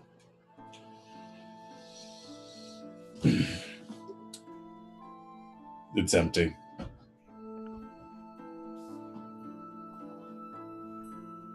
Can I investigate the As door? you, just a second. As you are looking at, you see that Lot turns away from the urn in front of you, and as he does, the urn wobbles slightly, and then it appears to leap at Lot. Had to find the page. Da da da da da. Lop, that is a 22 to hit you. That will hit me. And you take 6 points of bludgeoning damage. And as the urn moves back, you can now see that Lop is stuck to it. As the urn shape itself starts to change and shift in front of you, appearing as if it now has eyes and a large teeth-filled mouth. Oh god. Did you just wake up a mimic? Yep. Oh, goody. It's my favorite thing in the universe. As all of this happens, all of you see from the shadows in this room appear, sort of standing as if from the shadows themselves, 4 humanoids, all with long tentacled arms, all completely black in color as if they were themselves walking shadows. Roll initiative. Lop, what did you do?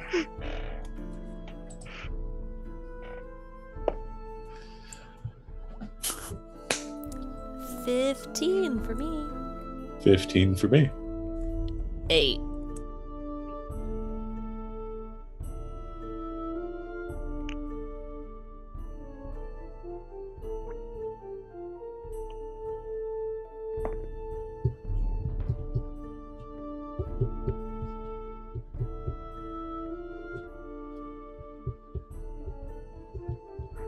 Okay, Lop, it is your turn first.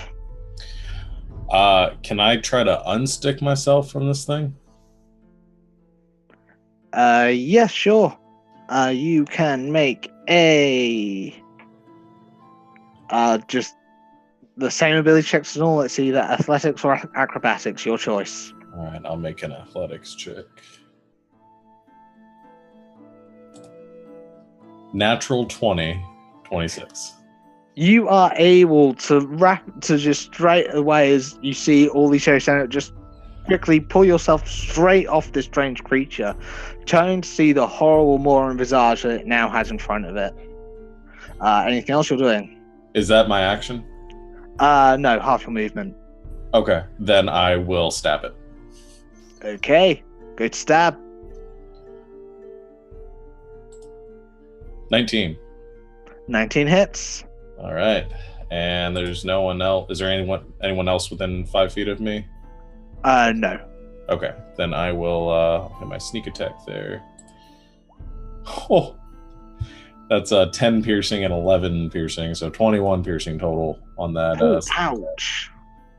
I rolled almost entirely max damage, and then I will run away with my fancy work.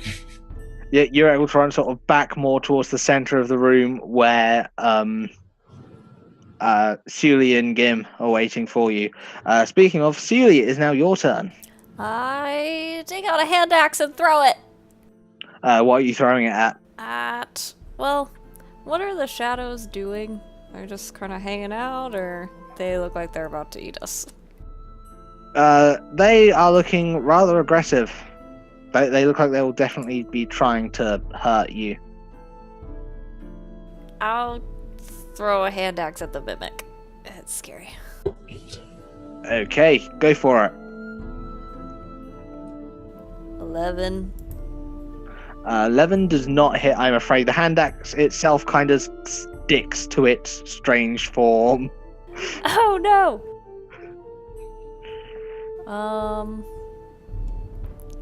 That's it, I guess. I'll take out my longsword and I'll stick close to Gim. Gim, it is now your turn.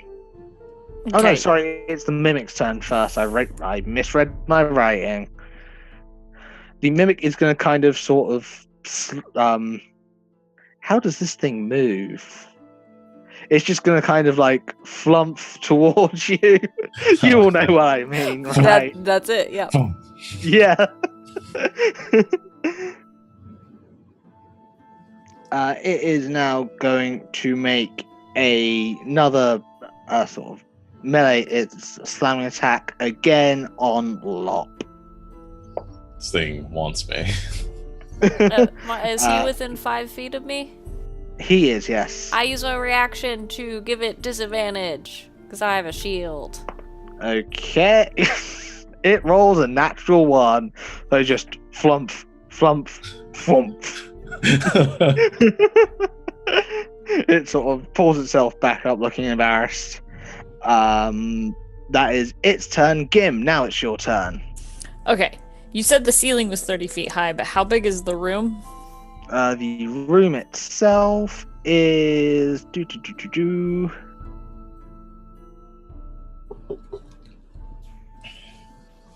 room itself is 35 by 35. Okay. This sounds awesome. And you said the shadows came from each of the corners?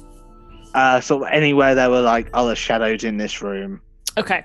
So I'm going to launch a flaming sphere at 1 as my action, and then as my bonus action, move the flaming sphere into another one and slam into it. Okay, so you cast a flaming sphere spell. Yes, so Sort now of I'll do that. straight away somewhere where it would damage one of these shadows immediately. Yep. So, sorry. I got really excited about explaining it. And, it's asking me what level, and I'm not on that screen because we don't have maps today. I'm really with it. Submit. So, it's a dexterity save, DC 14. Wow, that was really bad on damage. So the first one fails, so it takes... 4 fire damage. Okay, It's a really bad damage roll. that's And fine. then if there's one within 30 feet, I want to move it and slam it into it, and then it has to do the saving throw again against the damage. Yeah, there's another one within 30 feet, which also fails. So roll the damage for it again. Okay. And I think it's 2d6. Roll 2d6. 9 points of damage on that one. So No, I'm the sorry. first- It's 12. It's 12 points because I didn't add the modifier. It's 12 points. Oh, of it's damage. 12. Okay, so you two both watch as this flame sphere sprouts up right next to one of these shadows, and it sort of recoils back. The sphere itself then sort of dashes across to another side of the room where it collides with another one of these shadows that just disappears immediately upon contact. Yay! That's my turn. Okay, now it is the shadow's turn. I just made a mad guy, sorry. And one of them is going to attack each of you because there are 3 left.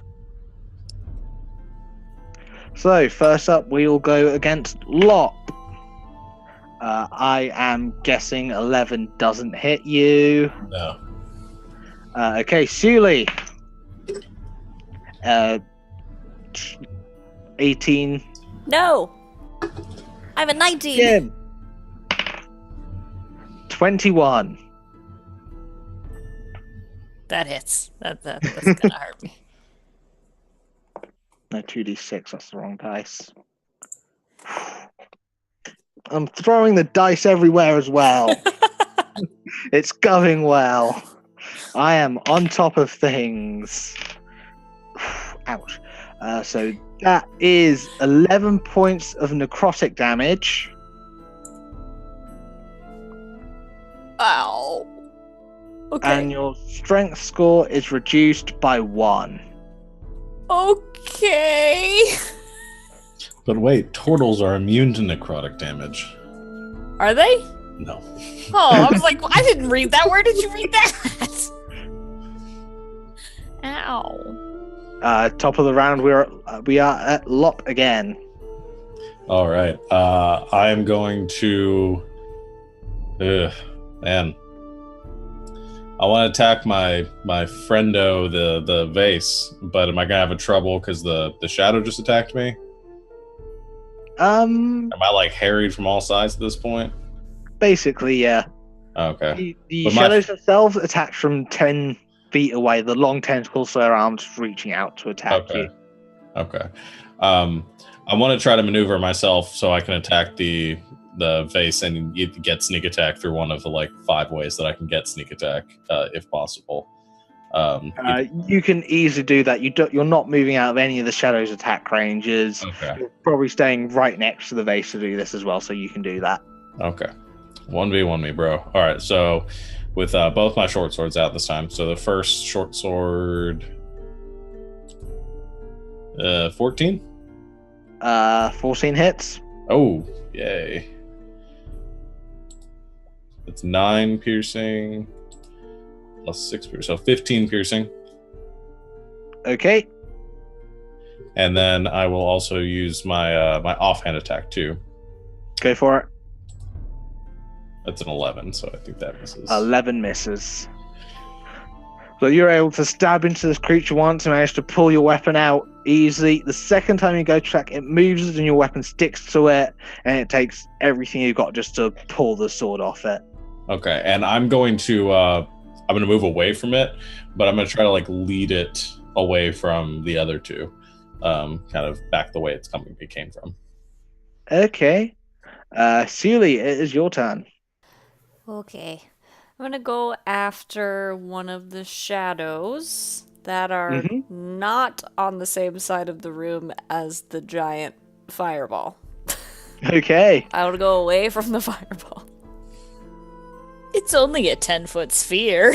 I just don't really want to be a part of that. And I swing my sword at it. That's a 10. 10. 10 does not hit.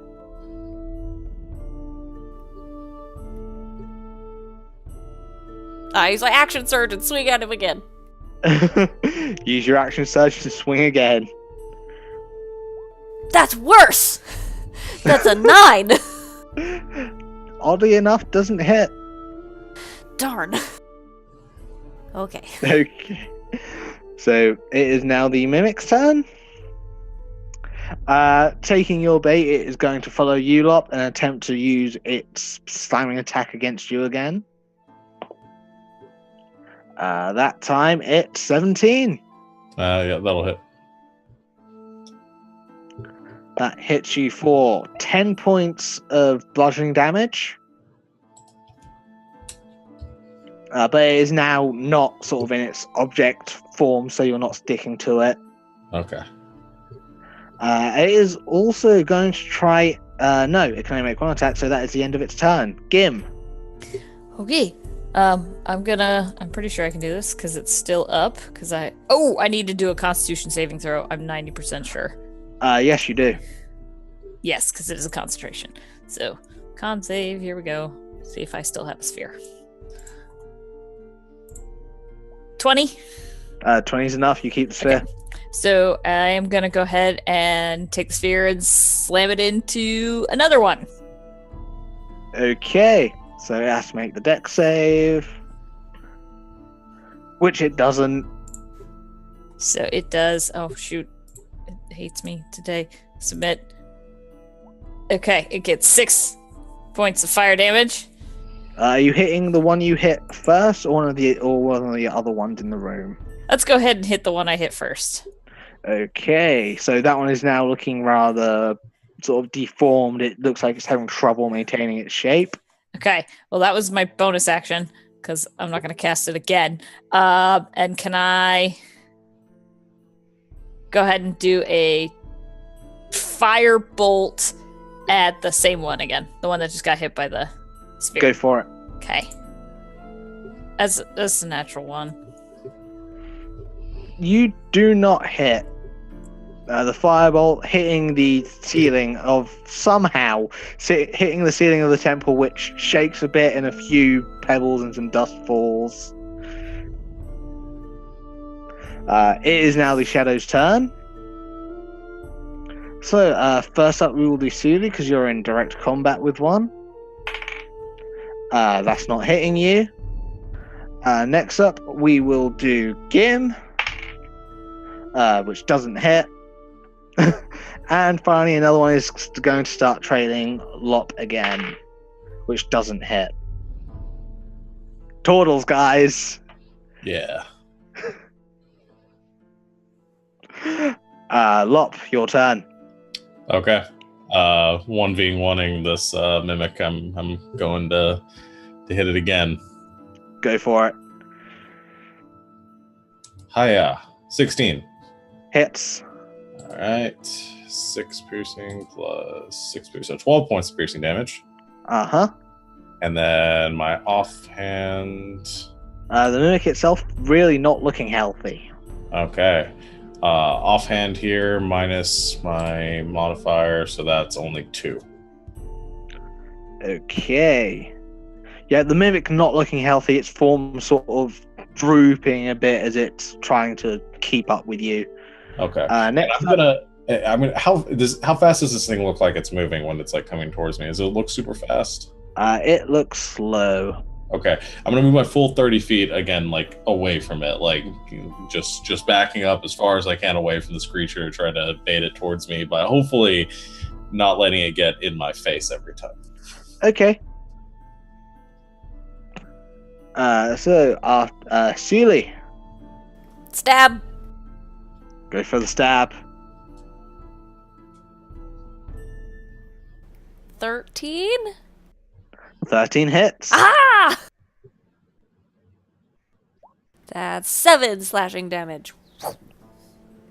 Okay. You're attacking that one. You slash through the shadow, taking a sort of sizable chunk out of its strange ethereal form. Once again, it looks like this one as well looks like it's now having trouble holding its body together. It is now the mimic's turn. It is going to try and chase Lot, but it can't quite catch him. Getting right up next to him, it can't make an attack this round. Gim, it is your turn.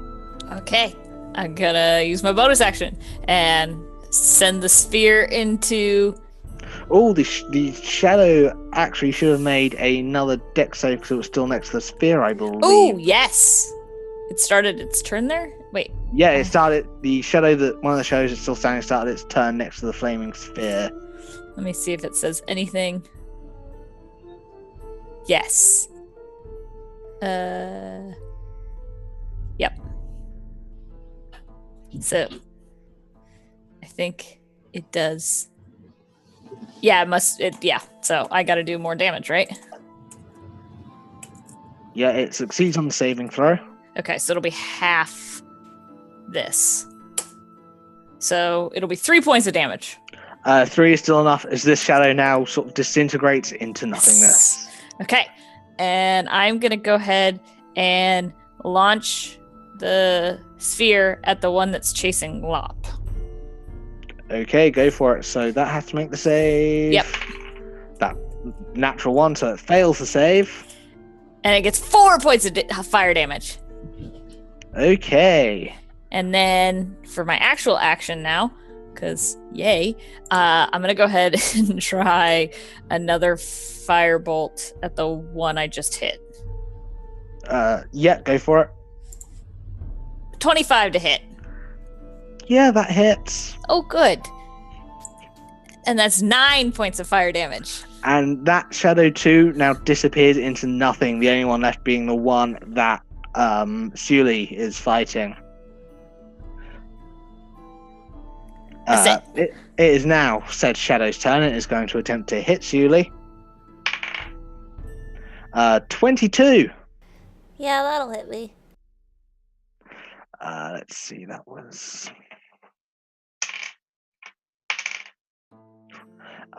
that is 10 points of bludgeoning damage. And your strength score is reduced by 1.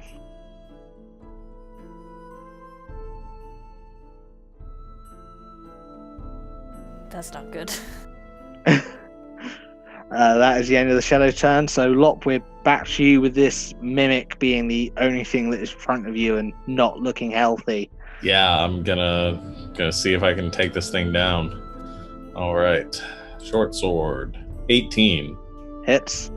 with sneak attack. That's a total of 16 points. 16 is definitely enough as the mimic now sort of just loses any sort of rigidity it had in its body and just kind of slumps onto the floor, motionless and dead. Awesome. I'm gonna rush over and try to help Sully with the shadow. Okay. You can get close enough to try and make your offhand attack if you wish. Okay. I would wish. 20 Hits. or -4, 4 points of slashing or piercing. Okay, the shadow, it looks like it's on its last legs. Celia, it is your turn. I'm gonna try to swing at it. Try to swing at it. I only have a +5 now.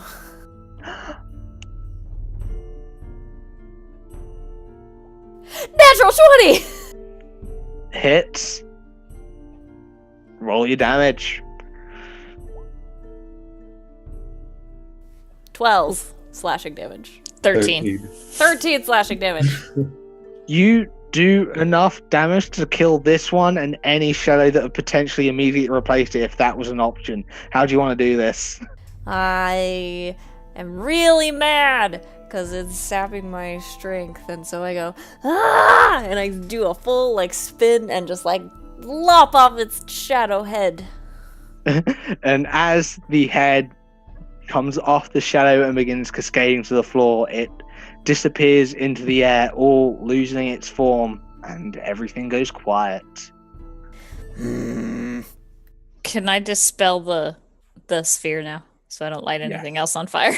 The spear of fire just into nothing.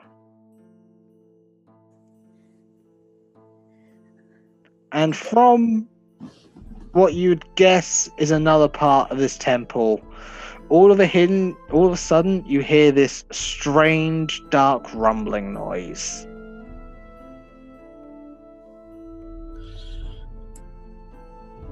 Which way do we, just in the depths of it? You'd assume it's just towards the depths of this temple. Ew. It sort of fills the room as you're inside it. I don't feel so good. That rumbling noise sounds pretty dark, so I don't know if we can stay here for too long. Can we try and be quiet and just sit for a little bit? I mean, we both got hit hard. I know, I got hit hard too. Oh yeah, sorry. I just remember you tracing it around. How long ago did we wake up? Can we even take a short rest? You can take another rest if you want, yes. Just a short one. Yeah. I was about to say, just being attacked, maybe a long rest's not the best idea. Yeah. Okay. 2 hit dice for me.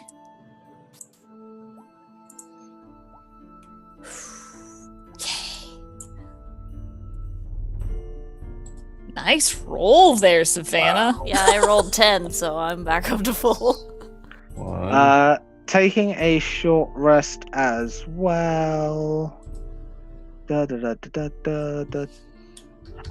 both get your strength scores back up to where they should be. Thank goodness. I'm gonna go ahead and use my super awesome arcane recovery, and I'm gonna go ahead and regain my spell slot that I used. Of course, the last one is what I rolled a 9 on. Okay, well, I use all my hit dice. So there is the door to the east, which is behind the throne, and there is the dark passageway to the south.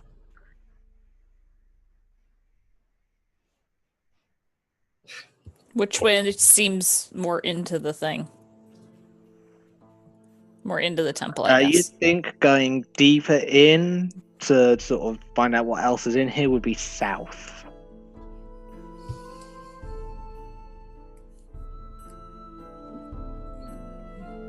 What do you guys want to do? This place I'm kinda is scary. The sound was frightening. Looking out the window, you can now see that the sun is starting to set as there is a red glow in the air coming through these windows. Towards the noise. Yeah. We came this far. We got this. Yeah. Okay. Okay, so to the south then? Yep. Sure. Okay. As you walk down the south passageway, you can see a door immediately to your right. Just further down, you can see a large set of double doors to the right, as well as a passage that leads down to the left.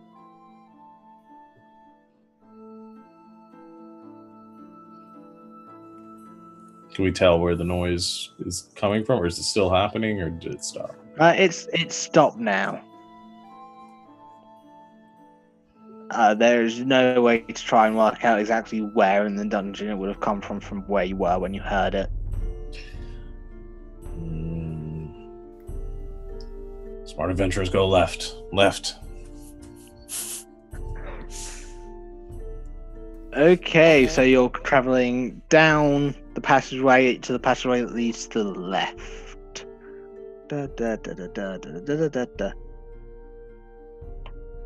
This arched hallway is reinforced with stone buttresses, between which are painted murals depicting gloomy underwater scenes.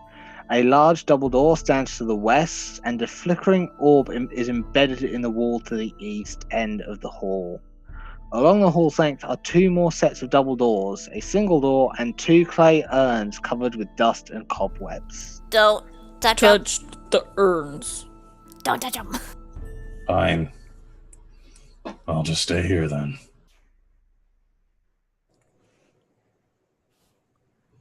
I think we should go through the biggest doors. That's what I was thinking.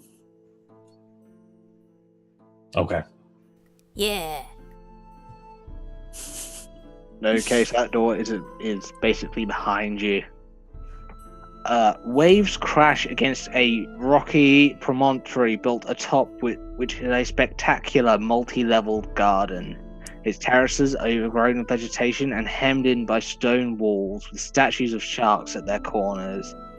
Stone steps connect the lower terraces with the higher ones.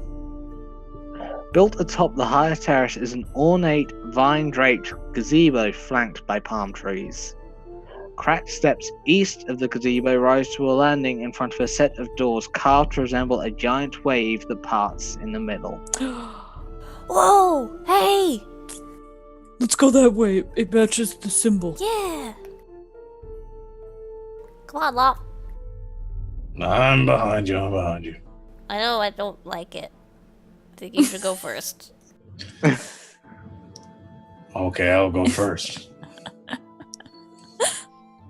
I don't like not being able to see you. You touch things and they come alive and they try to eat us. Or they go boom. Yeah, that too. Okay. So to get here, you first have to go through the floor of the gazebo itself, which you can see is littered with the remains of past meals, including lizard bones, bloodhawk feathers, and 2 tortle shells. Oh, And no. there's Something no here way eats people. around the gazebo. Like we have to go through the gazebo. You have to go through it. You have to go through it to get there. Do we see anything moving? Make a perception check. 15? You can see in one of the lower gardens that's sort of below your... you see in the highest garden as part of this terrace you can see a decapus in the trees. Decapus.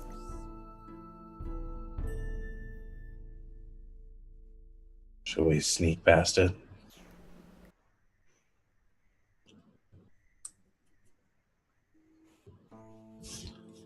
Yeah. Try to sneak past the Yeah. Decapus. You don't need to sneak past the decapus where you are. It's quite a ways off, and you can tell it hasn't spotted any of you yet. Oh, good. Let's get over to the doors. Okay, so you're very easily able to make your way to the doors. While walking through the gazebo, also, Lop, you spot what looks to be a ring made of lapis lazuli Where is it? on the floor of the gazebo.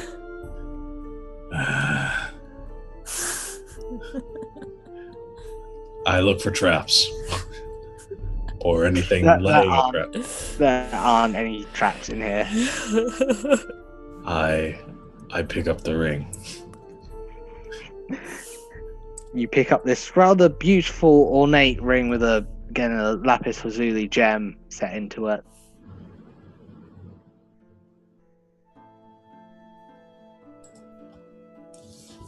I found a ring. Ooh. Ooh.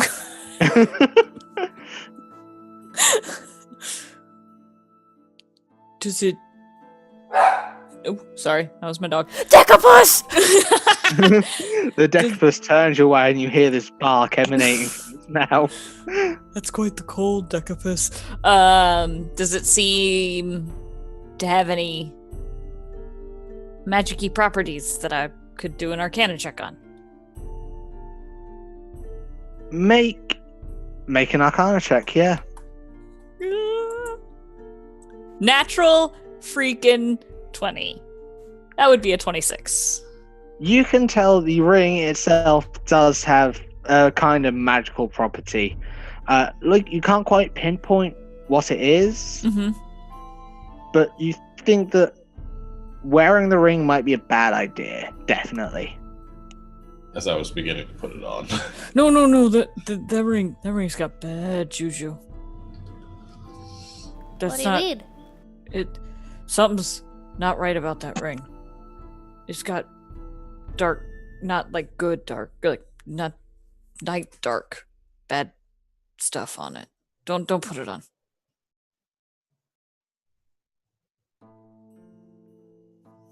Mop. You blew me up already, Mm-hmm. and you got stuck to a mimic. Fine. I put it in my bag. Thanks. We'll show that to Pop. Maybe he knows what it is. Well, maybe not. He'll be Man. mad.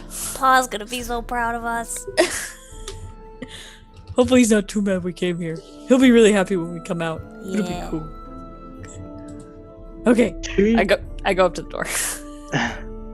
Okay, two sets of double doors lead into this chamber, and a narrow window between them looks into the overgrown garden terrace. The furnishings here have deteriorated with age. The plastered walls are peeling, and tropical birds have made nests in the cracked ceiling. The staircase, flanked by marble pillars, climbs up to a raised stone platform decorated with tattered rugs, cushions, and tapestries. About the room are 3 clay urns painted with the images of sharks and octopuses, and 2 rotted couches.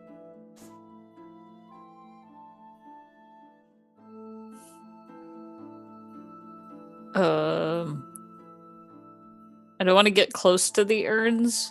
Like, maybe stay about like 10 feet out, but can I like go around them and just look at what the reliefs, the paintings, see if they seem mimicky to me?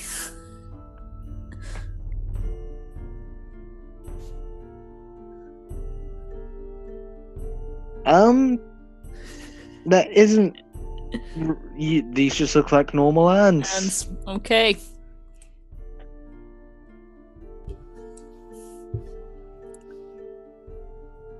This looks like a room to have a party in.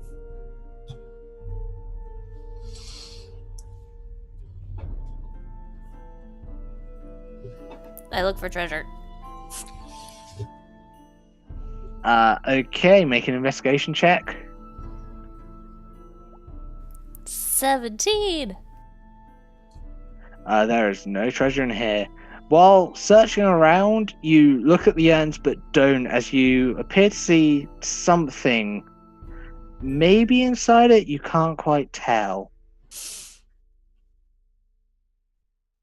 I think there's something inside that one. What are the odds that we'd find 2 mimic urns in the same place? Probably pretty high. Yeah. But we can be ready this time. It just may wake up whatever we woke up earlier. Let's just stand back and I'll throw something at it. That's a good idea. Okay, good. Yeah, okay. So we get about 20 feet away from the urn. Mm-hmm. I take out my hand axe, and if the urn moves, I'm gonna throw it. We could do it at the same time. Okay. All right. On the count of 3. Okay. I take out one of my daggers. 1, 2, 3. So you both throw your weapons at this urn, which shatters, and from within you see what looks to be a human corpse, but shrunken with an overgrown head. You see what looks to be some kind of strange scar over its chest, and you see that it has these long claws dripping with some kind of liquid. From the other 2 urns in this room, 2 more of these things jump out. Oh, shit. And we're rolling initiative again. It's not a mimic. No. I got a 10. 12. That's a 4 with a natural 1. Okay. Do.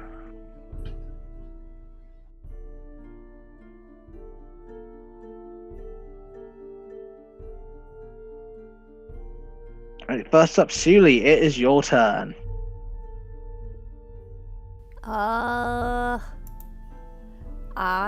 will take out my longsword, and if it looks mean, I will charge at the one we were just throwing stuff at. Oh, it looks really mean. And slash at him. Go for it. 21.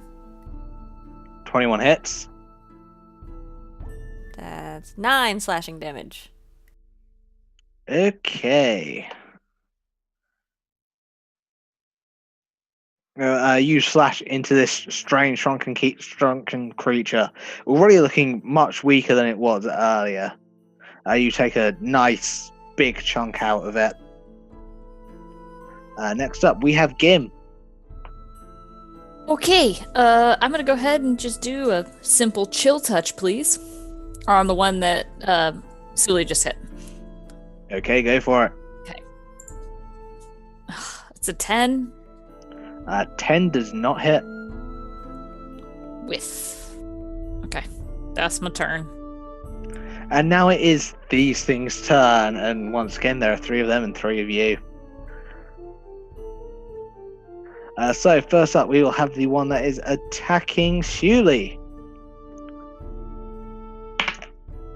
That is 19 dead on. That hits me. Okay, so you take 4 slashing damage. You also take 3 poison damage. Ow. And you must make a Constitution saving throw. 15. 15 is enough. Next, we will go for the one that is attacking Gim. That gets a natural 20.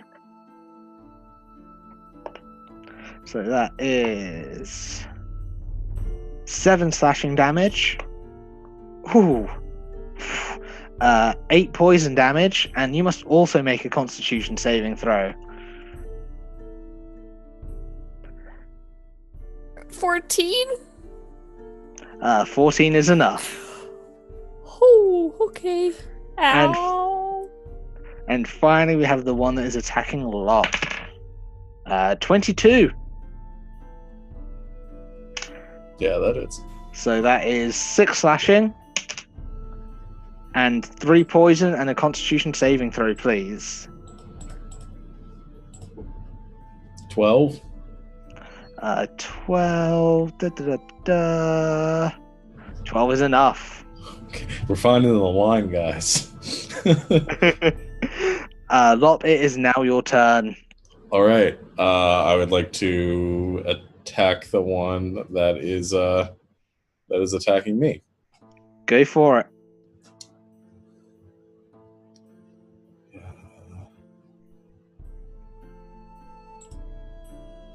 14. 14 hits. Okay. 5 piercing. Am I maneuvered in a way where I can get sneak attack at this point? Yeah, you can get your sneak attack. Okay. And 4, so that's 9 piercing total. Okay. Once again, this one will... Okay. Sorry, carry on. No, that's it. It is not looking healthy already. Oh, okay.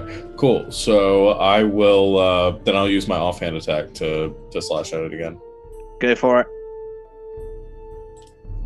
19. Hits. For, 6 points. Of, That is enough. One of these strange creatures now falls to the ground. And you see what looks to be like this strange sack in its chest bursts all of a sudden, and a snake sort of rears up at you, then falls over dead. That was gross. Ew. Suli, we're at your turn. I slash at the one I hit before. Go for it. 22. Hits. Oh, 10 slashing damage. Yeah, this one is dead too. This time you slash directly through its chest, and you see through the pieces of its body that fall there is another dead snake in its remains. Ew. Gim, your turn. There's still one up, right? I heard that. Yep. Okay, cool. I'm gonna chill touch it again. Go for it. 11? Doesn't hit. Doing really You good, guys. Really Reach out with helpful. your chill touch, but to no avail. And it is the last one's turn, which is currently the one that's attacking Gim. That is a 17. Ow, that hits. So that is 5 slashing and 2 poison.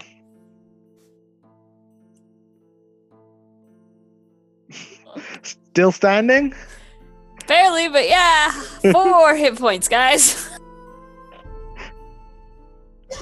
Lop, your turn.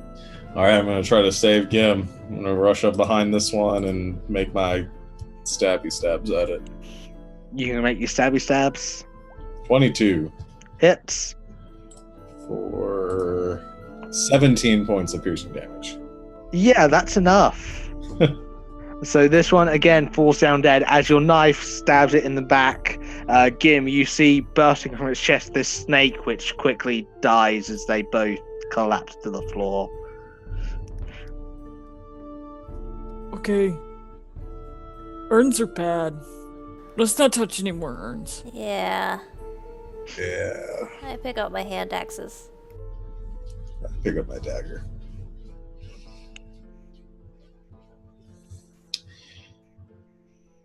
So is there anything else in this room? From all your investigations, you could tell that there aren't really. Are there any doors leading out of this room? There is the one you came in from, and there is another one that is on the opposite side of this room. Forward. But Gim. Okay. Wait, and then forward. So you're taking another short rest? Yeah, I'll burn my last 2 hit dice.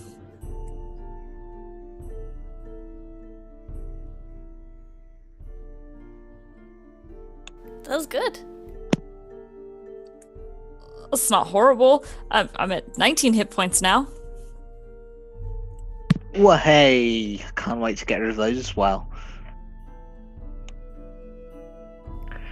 Onward. So as you proceed through these stone doors, you find that you are now back in the corridor that originally led you out into this terrace garden. So essentially you went out into the terrace garden, looped around to get to these doors, came in, went through, and now you're sort of back standing right next to those double doors that led you outside. There is still the passageway that is currently to your right as well that you haven't explored yet. Where's the deca thing? You'd think the Decapus is still in the garden somewhere. Okay, cool. You'd imagine that those are its hunting grounds. Go down the corridor then.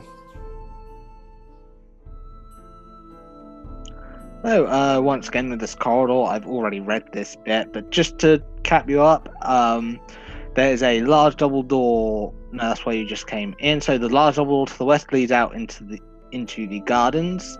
To the east, there is a flickering orb embedded in the wall. Along the hall's length are 2 more sets of double doors, a single door, and 2 clay urns covered with dust and cobwebs. And did we check out that flickering orb? I want to go look at the flickering orb. Okay.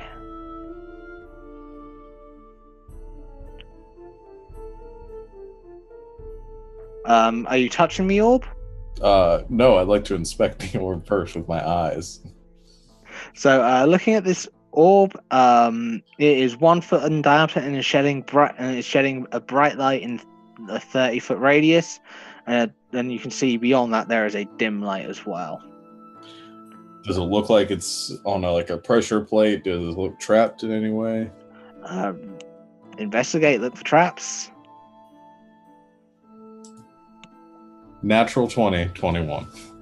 You can tell that the area around this orb is not trapped at all. Okay. I take the orb.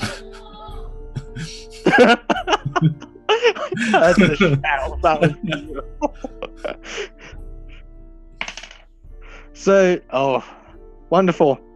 Looking at Gim and Julie, you both look and see as Lop touches this orb and disappears.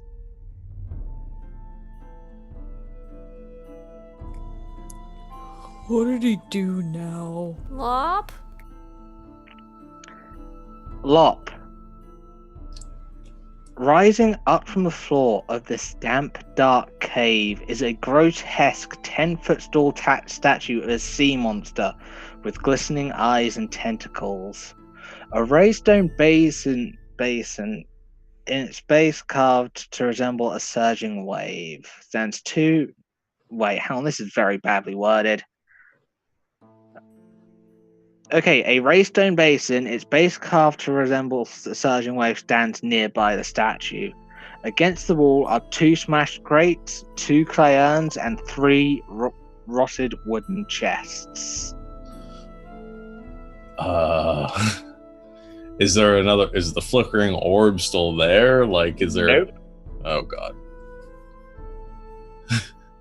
You just found the mimic breeding ground. So look like there's a way out of here? Nope.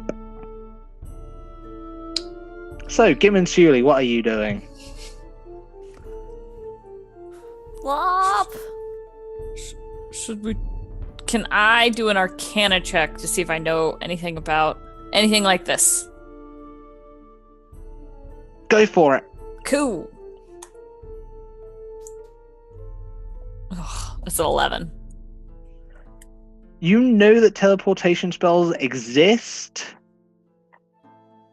So you would assume that he has now been teleported through into a different part of the temple. Well, should we try and follow him?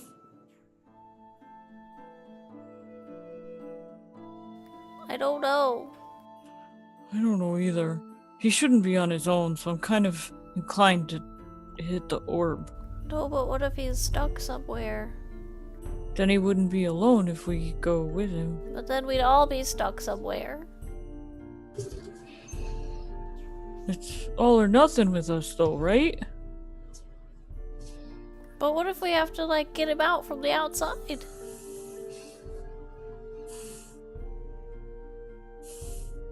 Well, should we look around and see if there's a way to reverse it? Lop would look around for secret doors. I look around for secret doors. Make an investigation check. 13. There aren't any secret doors.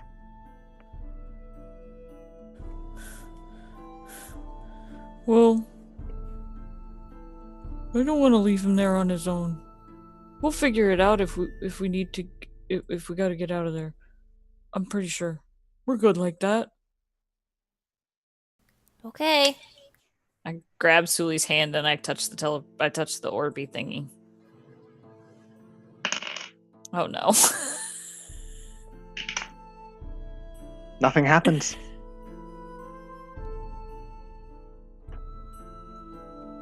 Well,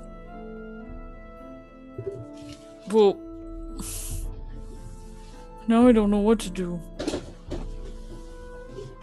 Lop, what are you doing? I'm looking for secret doors.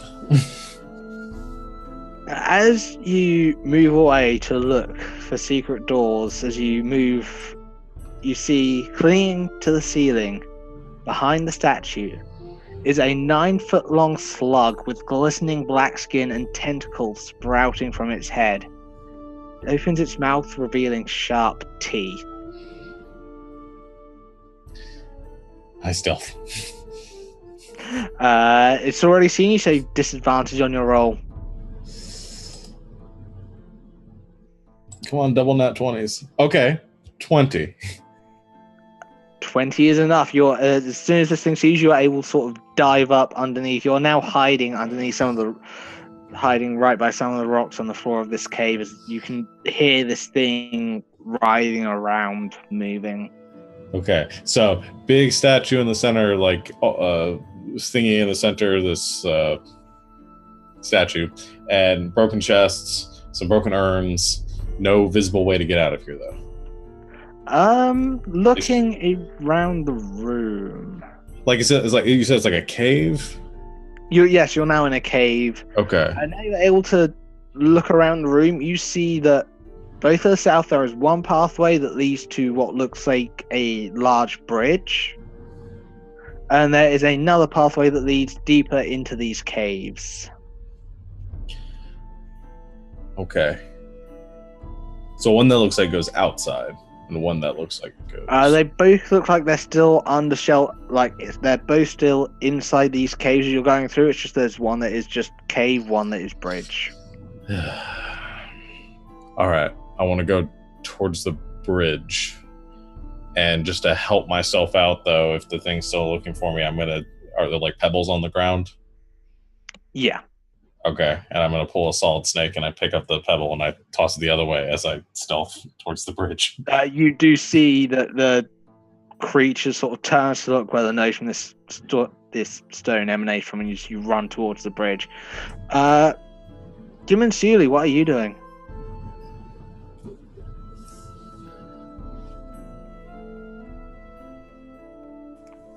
I don't know what to do.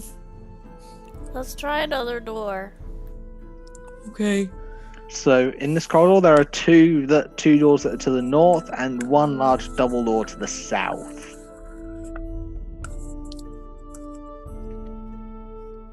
Let's try the first door to the north, the closest one. Okay, so you're right next to the orb, so that would be that one.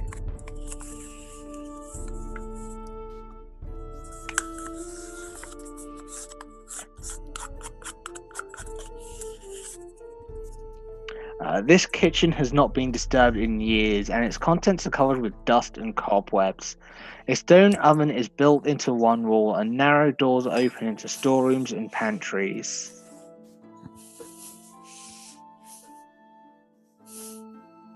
Well, that doesn't do a lot of good. I don't think he's in there. No, try the next one. Yep.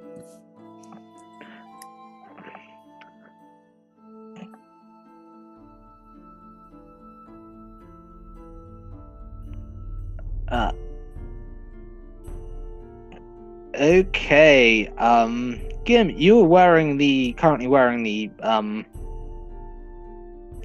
symbol, aren't you? Yep. Okay. As you walk in, can you make an investigation check for me? Okay. 22. As you walk through the door first, you see there is some kind of glyph stuck on the door frame.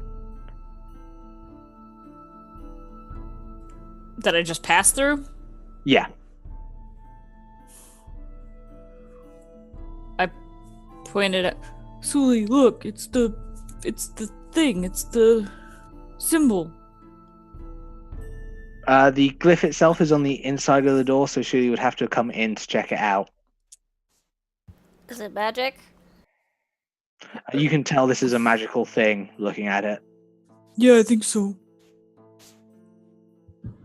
What if it's a trap? Lop would know what to do.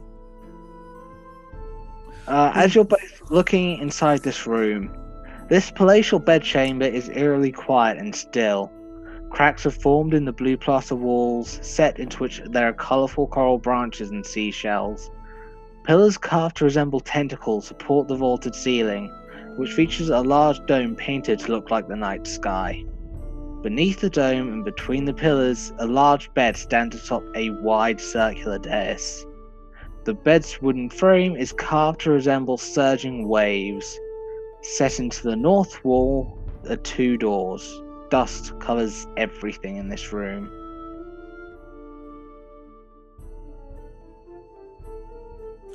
Well, the notes that we got from Pa's chest said that you needed the symbol to get around. Right? Am I remembering that correctly? Yes. Yeah. So maybe this is one of those. But I have no way of knowing whether it's going to get us anywhere near Lop.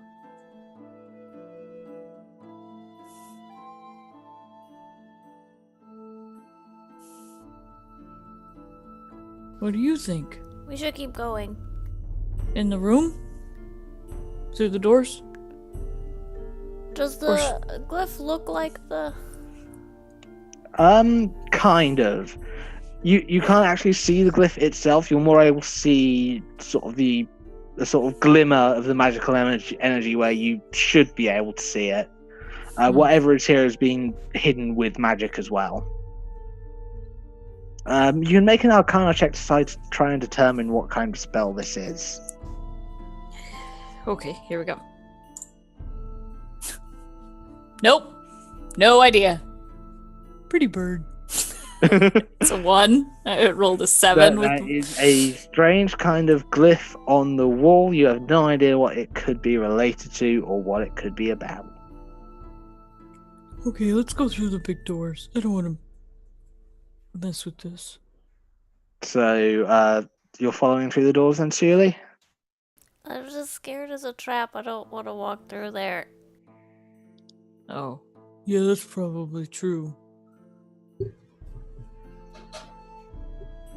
Well, where do we want to go through the other doors in the other room? Oh, wait. So you walked past it and you're fine?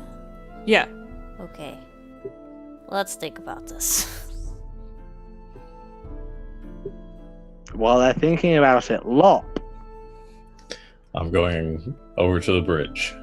you are now at this old, broken, creaky wooden bridge. Below you there is a cave with rushing seawater below you. You see that towards the east there is a large stone. There is a stone section with a door. The bridge carries straight over the water into another cave. So where's the door, you said? The door is far to the east. You'd have to jump into the water below to reach it.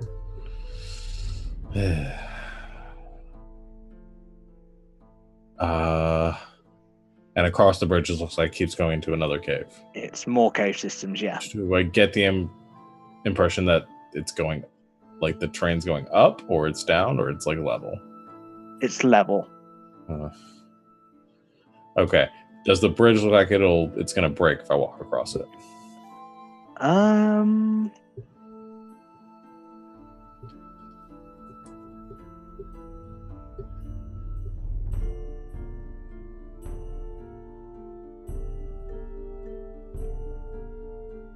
It looks like it could if you're too slow going across. It looks rather old and rusted away. All right. I'm gonna go into a runner stance and get ready to move across as quickly as I can. And in a full triple dash, I am going to, or double dash, I'm going to try to sprint across this bridge as quickly as I can. You make it across the bridge, no problems. Okay. I'm going to keep going into the next cave. Stealthily. Now you're through, you can see through this entire passageway. You see 3 natural caves connected by tunnels. From behind you, you can feel the sea mist spraying your back, and you can hear the echoes as well. Within the cave you're in currently, there is a 5-foot deep pool of water with crabs scuttling across the floor. You can see glistening snails clinging to the walls, and a few smash barrels and crates scattered throughout. Okay. So, room with the pool in it, and... Looking through, you can see there are pools in each of these 3 caves.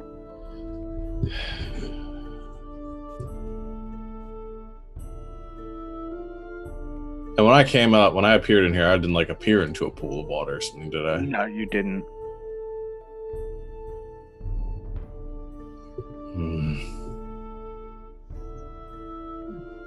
I'm gonna go back to that freaking door. So again, what do you mean, the door in the room you're in with the bridge? Yeah. Again, to get to the door, you'd have to dive into the water below and try and swim to it. Yeah, that's what I'm gonna try to do. Okay, I will need you to... So you just step back into the, to where the bridge is? Yeah. I imagine you're not standing on the bridge right now. No. I don't have my rope anymore. 10 feet of string. I guess I'm just gonna try to dive into the water. You dive into the water. I need you to make a strength saving throw. Okay. 21. 21 is fine. You're able to start moving towards this large stone balcony that is slightly above you. Gim and Sealy, what are you doing right now? Okay. What if... Hear me out. What if you have to have the holy symbol thingy to go past the scary magic?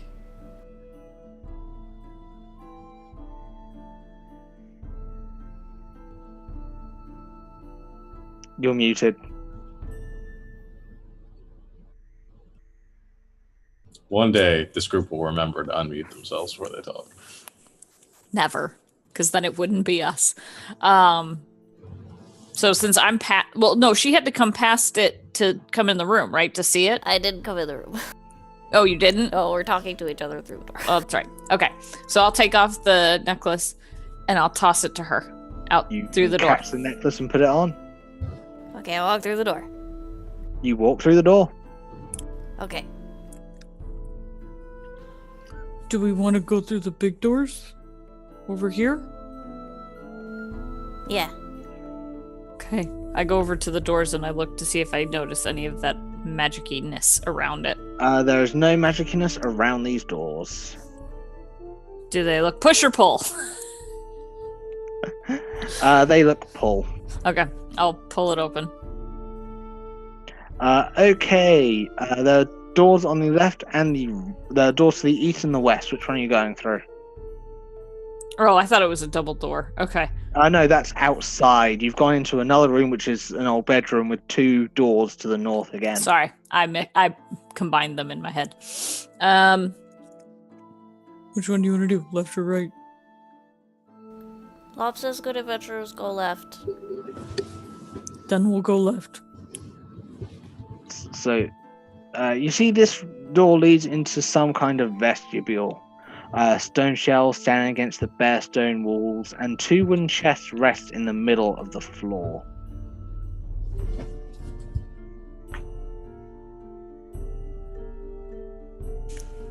Sarah wants to open the chests. Could we Gim. check them for traps? Make investigation checks.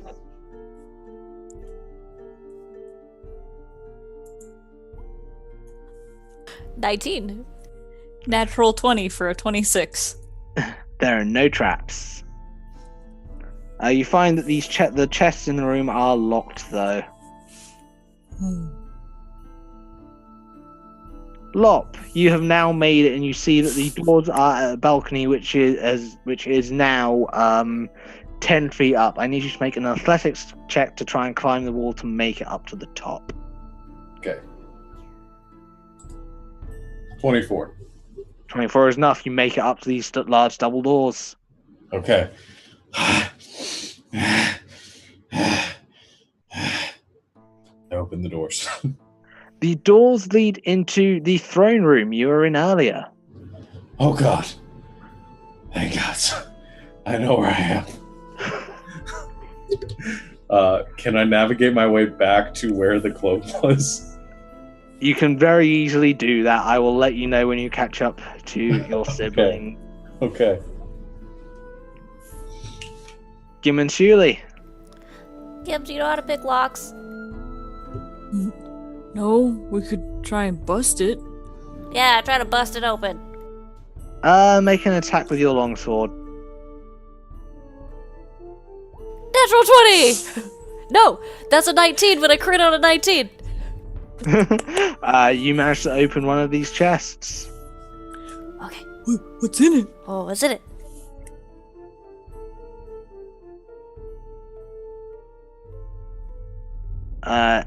You see that in this chest are 8 iron keys of different shapes and sizes.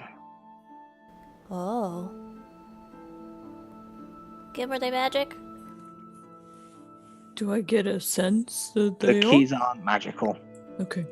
Can I look at the other chest and see what kind of, if like the lock has any specialness so I can maybe match up a key? The locks on these chests all look rather old and plain. As you're doing this, you see... Yeah, Lop, you now come into the hallway where the globe is and your siblings were. You now see that the double doors to the north that are closest to you are now open. No. Oh no, that's a single door, sorry. We'll You can see hear that. noises coming through there as well. Say, guys, you there? From behind you, you hear a familiar voice. Lop! Oh, thank God I'm back. Where did you go? I have no idea. We were looking for you! There was a cave. There was a big slug monster. As he says big slug monster, you now hear another sort of one of those strange rumblings emanating throughout the temple. Apparently the slug monster's angry.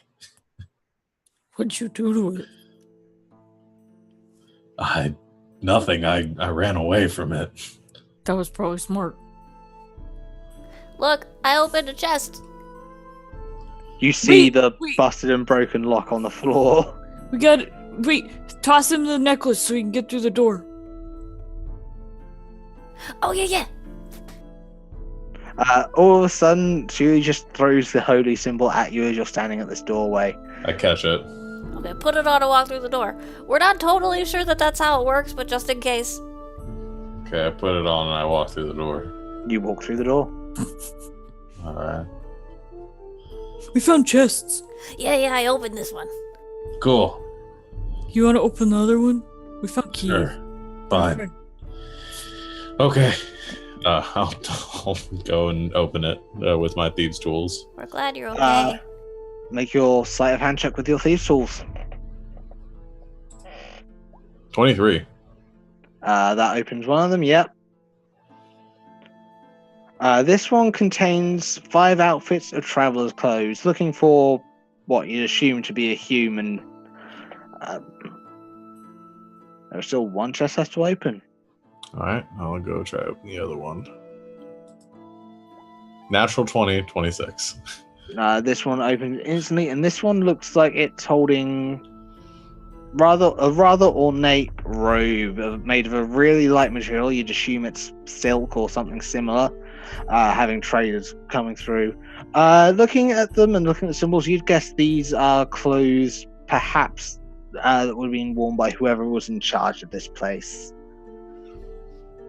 Fancy clothes. I found all these keys. We'll need to find what they unlock.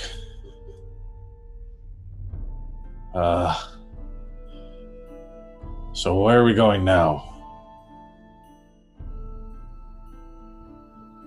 We could keep going down the hallway where the Orby thing was.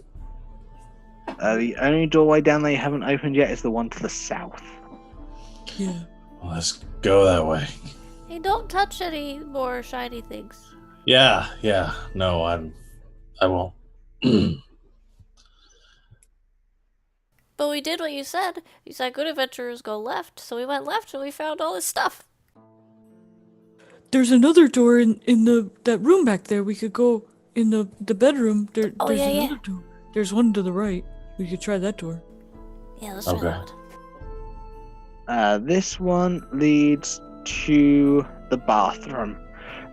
There's a long rectangular stone basin set into the floor with pipes connecting to it and leading out of the ceiling.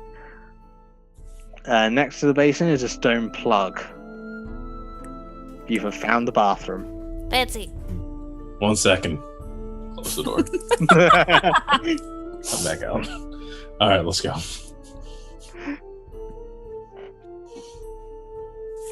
We go back out. Ooh. Well, should we do the whole necklace thing through the door? Yeah, I don't trust it. Train the necklace through the door. Yeah, all of you throwing the necklace back towards you and head through the doorway to the south.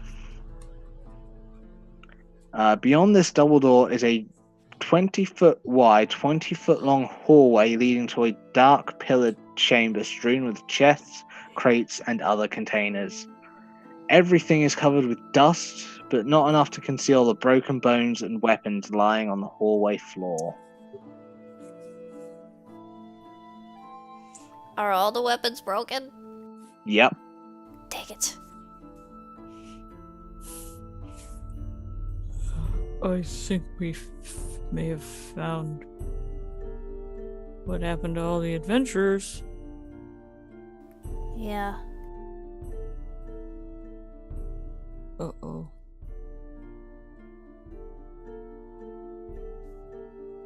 What do you guys want to do?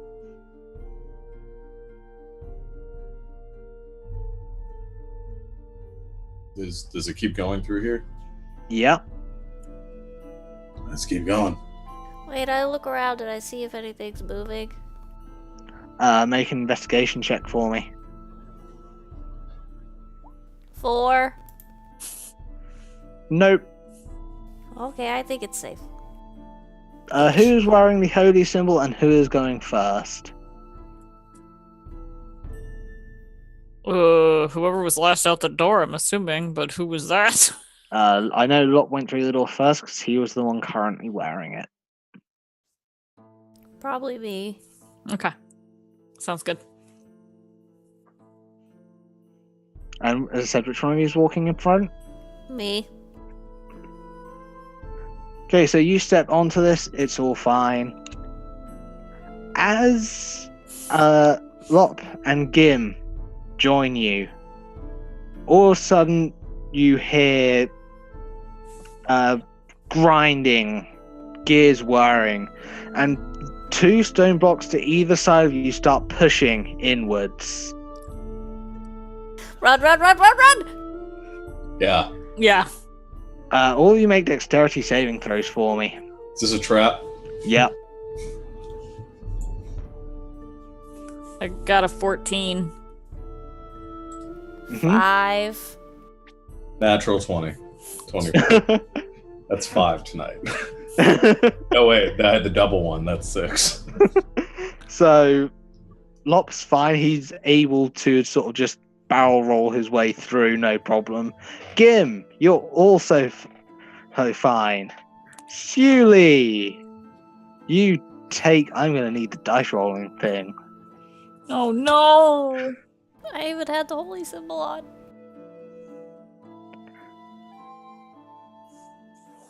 You take 45 points of bludgeoning damage I'm unconscious. as you're watching, Shuli is not able to make it out, and the blocks completely close and slam. As they open, what's left isn't pretty. It's very obvious that Shuli is dead. You killed me.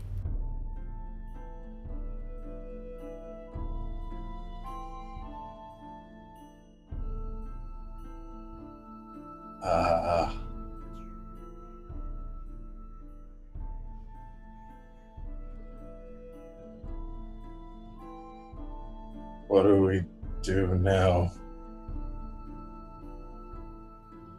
We should go home.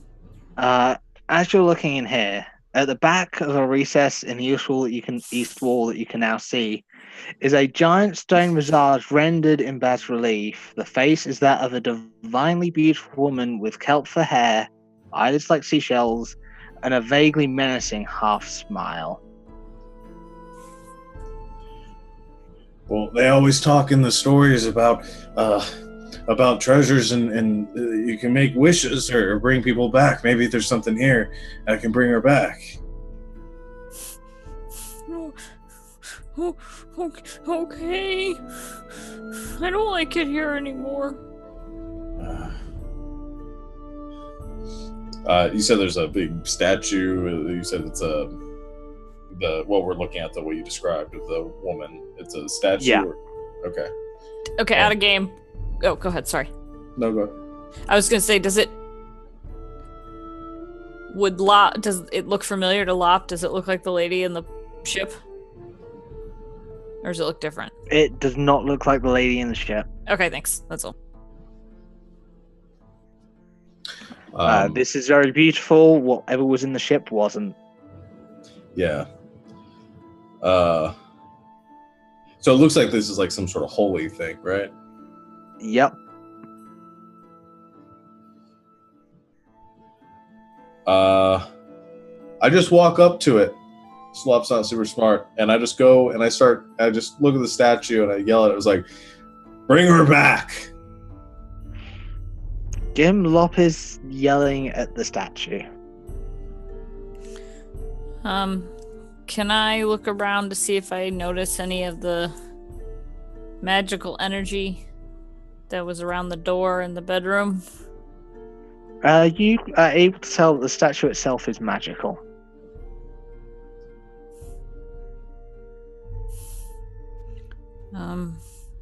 I'll go ahead and cast Detect Magic on it to get a better idea. You can tell that the magic radiating from the statue is transmutation magic. Ooh. So that means it's... We need to get the necklace back from Zuli.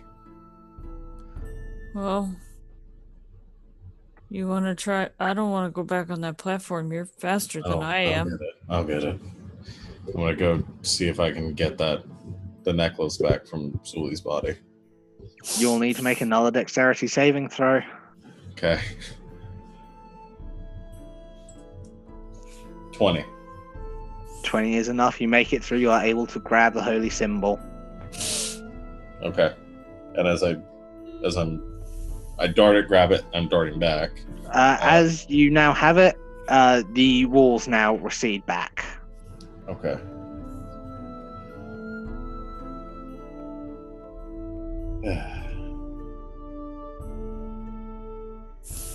I go over to the statue and I do the same thing again, except this time I'm holding the symbol. You see that now the statue, its mouth now opens wide, creating a 5-foot diameter opening. Okay. So 5 feet, like we can walk through that. Or climb. Yeah. You should be able to sort of climb in and crawl through. I crawl through. You see you are now in a different part, but the same caves you were in earlier when you were trying to make your way back to your friends, your siblings. When he crawls through, does it stay open? It stays open, yeah.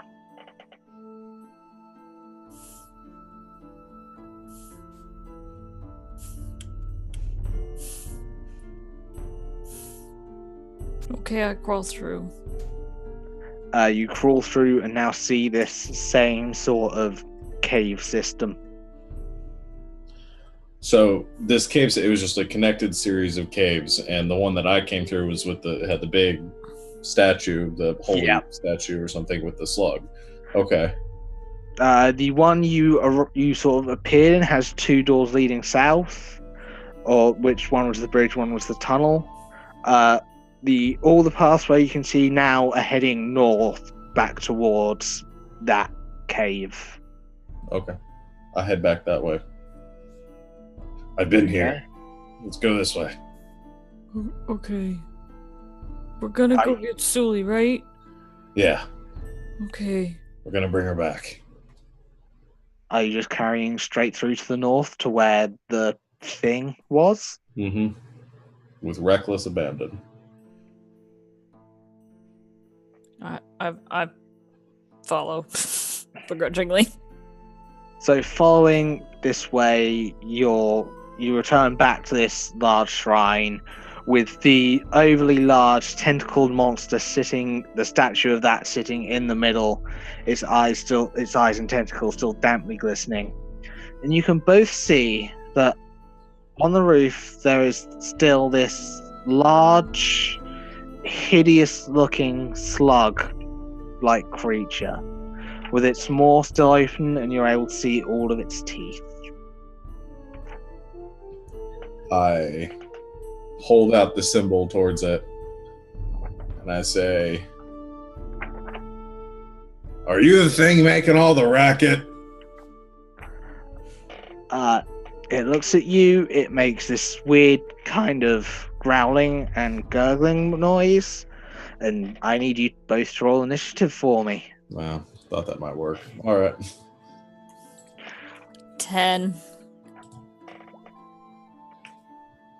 18. I need to find this thing's stats in the thing.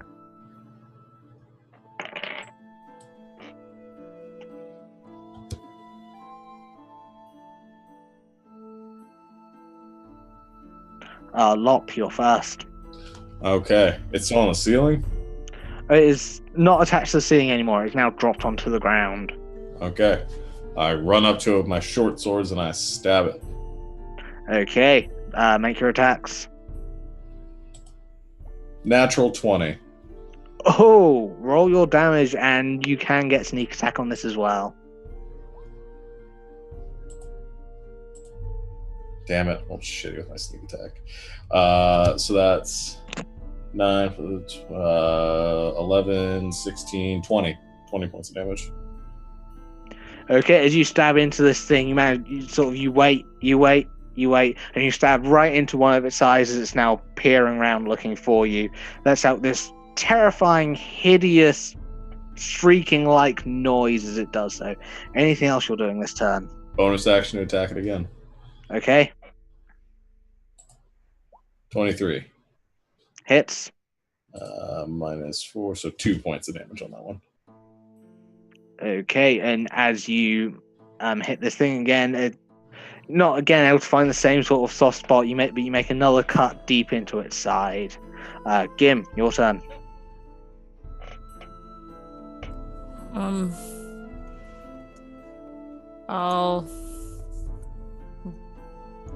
How far away is Lop from me?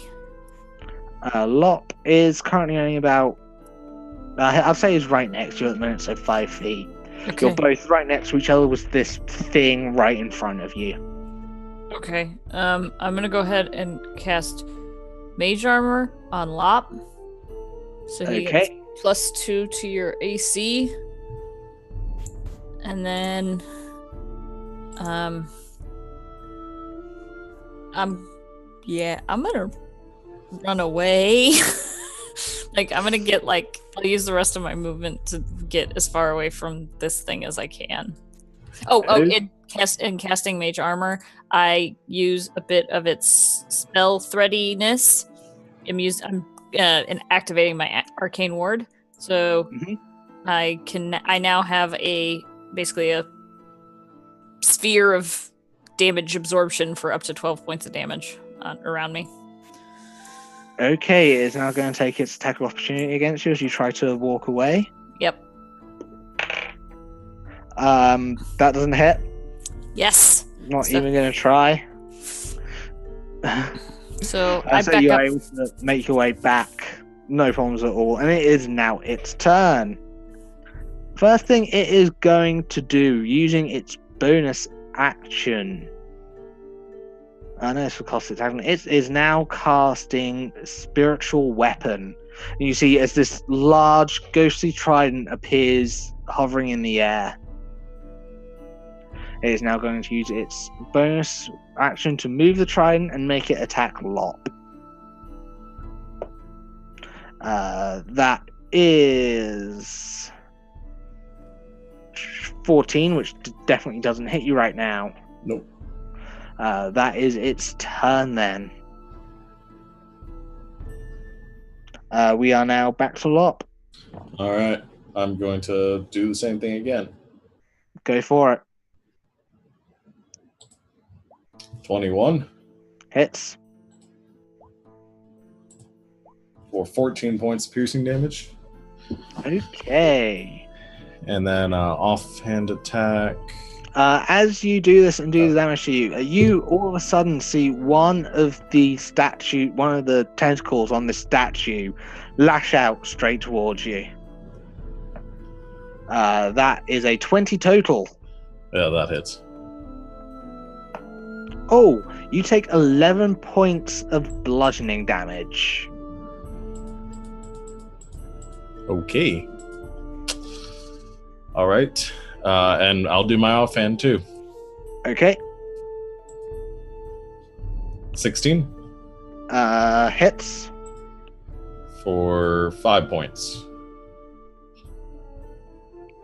Okay, this thing already not looking healthy. You see what looks to be blood and other oozy goop now leaking out of many holes in its body. That's sort of how Loft looks too. So, Gim. Okay, I'm really nervous right now. Just by 10 feet. Okay. How far is the statue from Lop? The statue is 15 feet away. Okay, that's what I'm gonna do. I'm gonna go ahead and cast the flaming sphere, basically, like, right in front of, like, the statue. Okay, there is now a flaming sphere next to the statue. So it's DC. It can't make a dexterity saving throw because it's a statue. Yay! That's even better. Okay, submit. So it's 11 points of fire damage into the statue. Okay, the statue is now starting to look rather burnt. Okay, and I'm just gonna leave it there, like basically on top of the statue. Fair enough. That is gonna be my turn. Okay, we are now at the slugs. First, it's going to use its bonus action to attack with the trident again, still going full up, with a natural 20. bye guys. That is... you take 12 points of piercing damage. And I'm unconscious. Jim, you now see your brother fall unconscious as this large slug-like creature now turns to you, and it is going to lash out with its tentacles. That is 21 in total. That hits. You take 5 points of poison damage, and I need you to make a Constitution saving throw. 20? Not natural? That succeeds. You're fine. Okay. It is now going to attempt to bite you as well. But a six isn't going to do it. Your turn, Gim. Well, everything I have. Oh, how big is the slug? The slug, it is a large creature. It's a large creature. Okay, so since the flaming sphere, I have to do another con saving throw to make sure that that's still up, don't I? Since I took Yeah, 5 points. go for Okay. 13. Still there? Cool. So since it's the start of my turn, does the statue take yeah. damage? The Okay. statue will take more damage from the sphere. Roll 2d6. It takes 7 points of fire damage, and then I'm gonna slam the sphere into the end of the slug not near me. Okay, so the statue now takes more damage, and so the slug needs to make the dex save, which it does. Shoot. Roll 2d6. So it takes 4 points of damage, of fire damage. And Okay, still not looking healthy and now looking slightly singed. As this happens, one of the blackened tentacles of the statue now lashes out at you as well. Okay. That's cocked. That is 9. Misses. So you're safe. Okay, and with that, because it's all up in my face, I'm just gonna use my turtle claws and claw at the slug. Go for it. 12 to hit? 12 does not hit. Darn it. Okay, that's my turn. Okay. The statue is now the slug. Rather, first up, it's going for you with a spiritual weapon. 8 doesn't hit. It is now going to cast for its action. It is now casting Guiding Bolt. Oh shoot. That's an 18. That hits.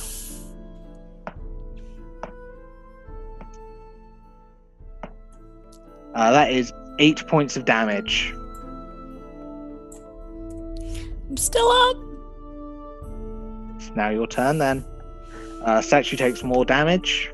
No, it's the flame is on the slug. Oh, it's on the slug now. Yes, so slug. Oh, and I have to do another con save to make sure it's still up. Nope, it's gone. So Okay. that goes away.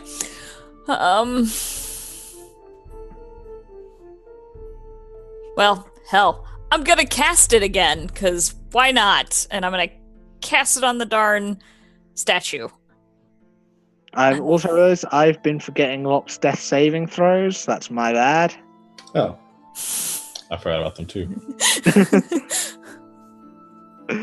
So if you'd like to make one of them, Lop, as well, I'm gonna use my inspiration to get advantage on this death saving throw. go for it. See if I get a natural 20 out of it. So I don't know if it'll actually do the advantage if I just roll twice. Nope, just got to roll twice. Well, I got a 3 instead of the natural 1, so still a fail. Yeah, so you take the fail. Okay. Well, I'm casting the sphere at the darn statue again. Okay, so the statue can't make the saving throws, you just straight up roll the damage. 7 points of fire damage. The statue now starts creaking and it tumbles to the ground. Okay. Did it all fall apart? Yeah. Yay! And now with my bonus action, I'm gonna slam the sphere into the darn slug again. Okay, so the slug makes the dex saving throw. That is a 13 in total. So it fails. And it's gonna get 8 points of fire damage. Okay, this slug's still not looking healthy. And that's my turn. Concentration for spiritual weapon. It's lost the spiritual weapon as well. Ooh. Yeah. So we'll go for the slug next. I'm messing up the turn order here, but I forgot to do stuff, so my bad. It's first going to try and tentacle you. 23. Okay. Goodbye. Yes, that hits. And that is 5 points of poison damage. Okay, I'll make 2 con saving throws here in a second, because I'm still alive. First one is to see if the poison affects me. Yep. Okay. You're now paralyzed. Okay. Well, can I see if my spear is still up? Yep. Nope. The sphere is gone as well. I have Lop, one. death saving throw. Natural 20. Lop, you wake up in a lot of pain. This thing doesn't seem to have like it. I'm still like down though. It doesn't know I'm awake though. You're just still down. It doesn't know you're Okay. awake. I'm gonna wait for my moment because is that the end of my turn? Yes. Okay. I'm waiting for my moment here. I'm gonna pretend to still be dead. It is now the slug's turn, and it is going to go for the tentacle, then the bite again. That's 11 on the tentacle, so that doesn't hit. The bite, it rolled 18. Yep.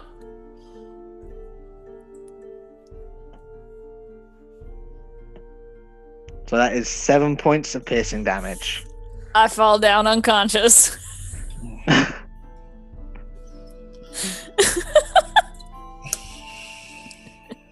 We are now then back to Lop. You have just seen Gim. Gim, first death saving throw first. Okay, here we go. 16. That's one success. Okay. Lop. Okay. Does it count as a surprise for a sneak attack if I leap up onto this thing and well, I mean, am I stealthed in any way, pretending to be dead? So I'm going to say since you are essentially pretending to still be down, you're making a performance check. Okay. Nope, that's a 4. You get the feeling from sort of its long tentacly feelers, it knows you're awake. Okay, well, either way, I'm leaping up onto this thing to stab down into it to hopefully kill it. Go for it. Okay. Short sword. Natural 20. Is that Roll like the 10 damage. now? I will say we've had a lot this game. Okay, that's 13 plus 13, so 26 points of piercing damage. How do you want to do this? I leap up onto the back of this thing with my short swords in hand, and I just start stabbing down into it over and over again. I'm like, bring her back! And this slug falls to the ground, lifeless, motionless. And I'm going to go really quickly try to help Gim. Okay, make a medicine check. 17. 17 is enough to be able to stabilize Gim.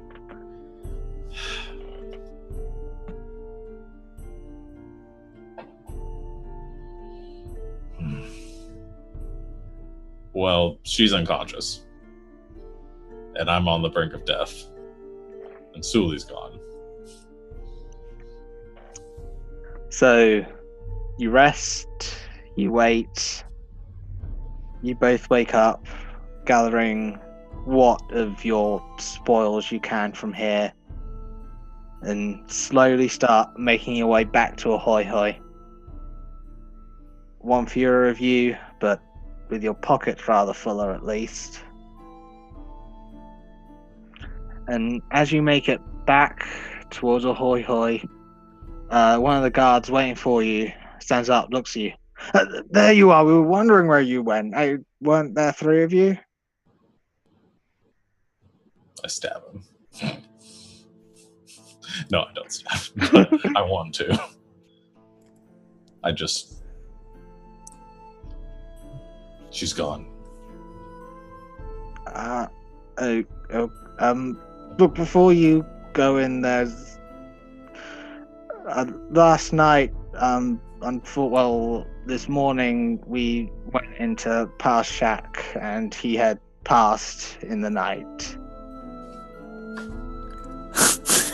I just commit seppuku right there.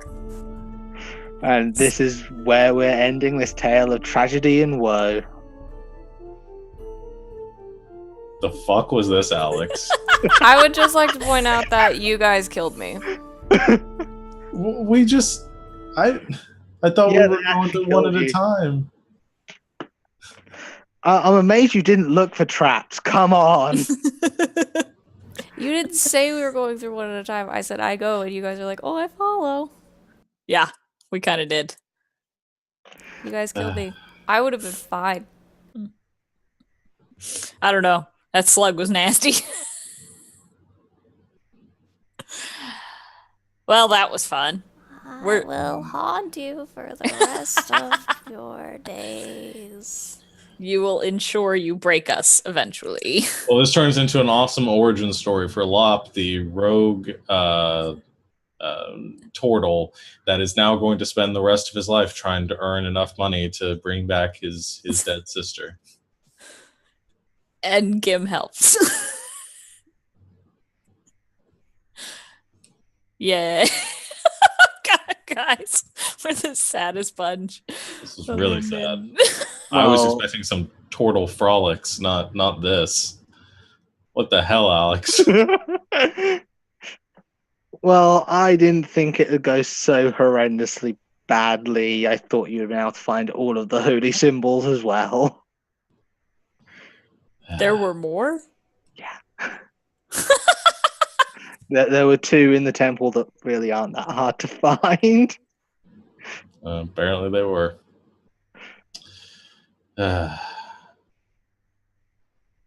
Sorry, Savannah. D&D is fun. I'm sorry, Savannah, too. I didn't mean to. I will haunt you for the rest of your days. My turtle ghost will find you and follow you around until you bring me back. Well, on a slightly more cheerful note, I would urge all of you to look on DM's Guild for the Tortle package released by Wizards of the Coast. All of its proceeds are going towards tragedy. It features a lot of content, especially if you're planning on running the Tomb of Annihilation module yourself for your friends. So go check it out. It's pretty awesome. Yeah, no, Tortles are just ridiculous. They're awesome! They're fun. I like being a wizard that has an AC of 17 without trying. Yeah. All right. Well, Alex, do you have anything else about your game before we sign off? That is everything from me. All right. Well, tune in next week, everyone, for our next episode of Survivors Complex, where Star gets murdered By a ghost turtle. by a ghost turtle. But no, we'll be back next week at our normal time. I forgot what our normal time is. 5:30 Eastern. 5:30 2:30 Eastern. Pacific. Yeah, 5:30 Eastern for the next episode of Survivors Complex. But tune in first on Monday for our awesome new Untitled Space RPG Fantasy game. Space fantasy game run by UP Gaming's own Ryan, and a couple of us are from the channel. A lot of us from the channel are going to be playing it. So yeah, come check it out. I don't think we have anything else coming up this week. However, big thank you to Sarah for making the overlays. Alex, I assume you got your music from the Roll20 Yeah, all in Comtech again. in Comtech. Yeah, we like their stuff a lot. It's awesome. Yeah, so thank you for doing Comtech for their music, and go check it out if you're looking for music for your own games. I don't think we didn't have any art or maps or anything like that for this game, but No maps. Buy yeah, the turtles. buy the Tortle stuff. Yeah, go check it out on DM's Guild and support other DMs and stuff on DM's Guild. Lots of fun stuff there. Follow us on Twitter at Survivor Complex. Yeah, at Survivor Complex Subscribe with on an S. Twitch. Follow on Twitch as well. If you can't subscribe, it still helps. We need those numbers, people. Yeah. Hey, you guys, it's kind of difficult to do all these announcements on your own without a script, isn't it? Yeah, it is. We're trying. It's cute. Anything else, Sven? I'm trying to help. No, that's it. Follow us on the Twitters at Survivor Complex without the S and at YouPick Gaming. Subscribe to the YouTube channel where you can watch our latest episode of Wonderworld when I get it uploaded this weekend, as well as this video, all of our other fun videos, and here on the Twitches where we're going to play a lot more fun games. Yep. All right. Well, I guess we will see everyone here next week for our next game. And until then, good night, Internet. Good night, Good night, Internet. Night, Internet.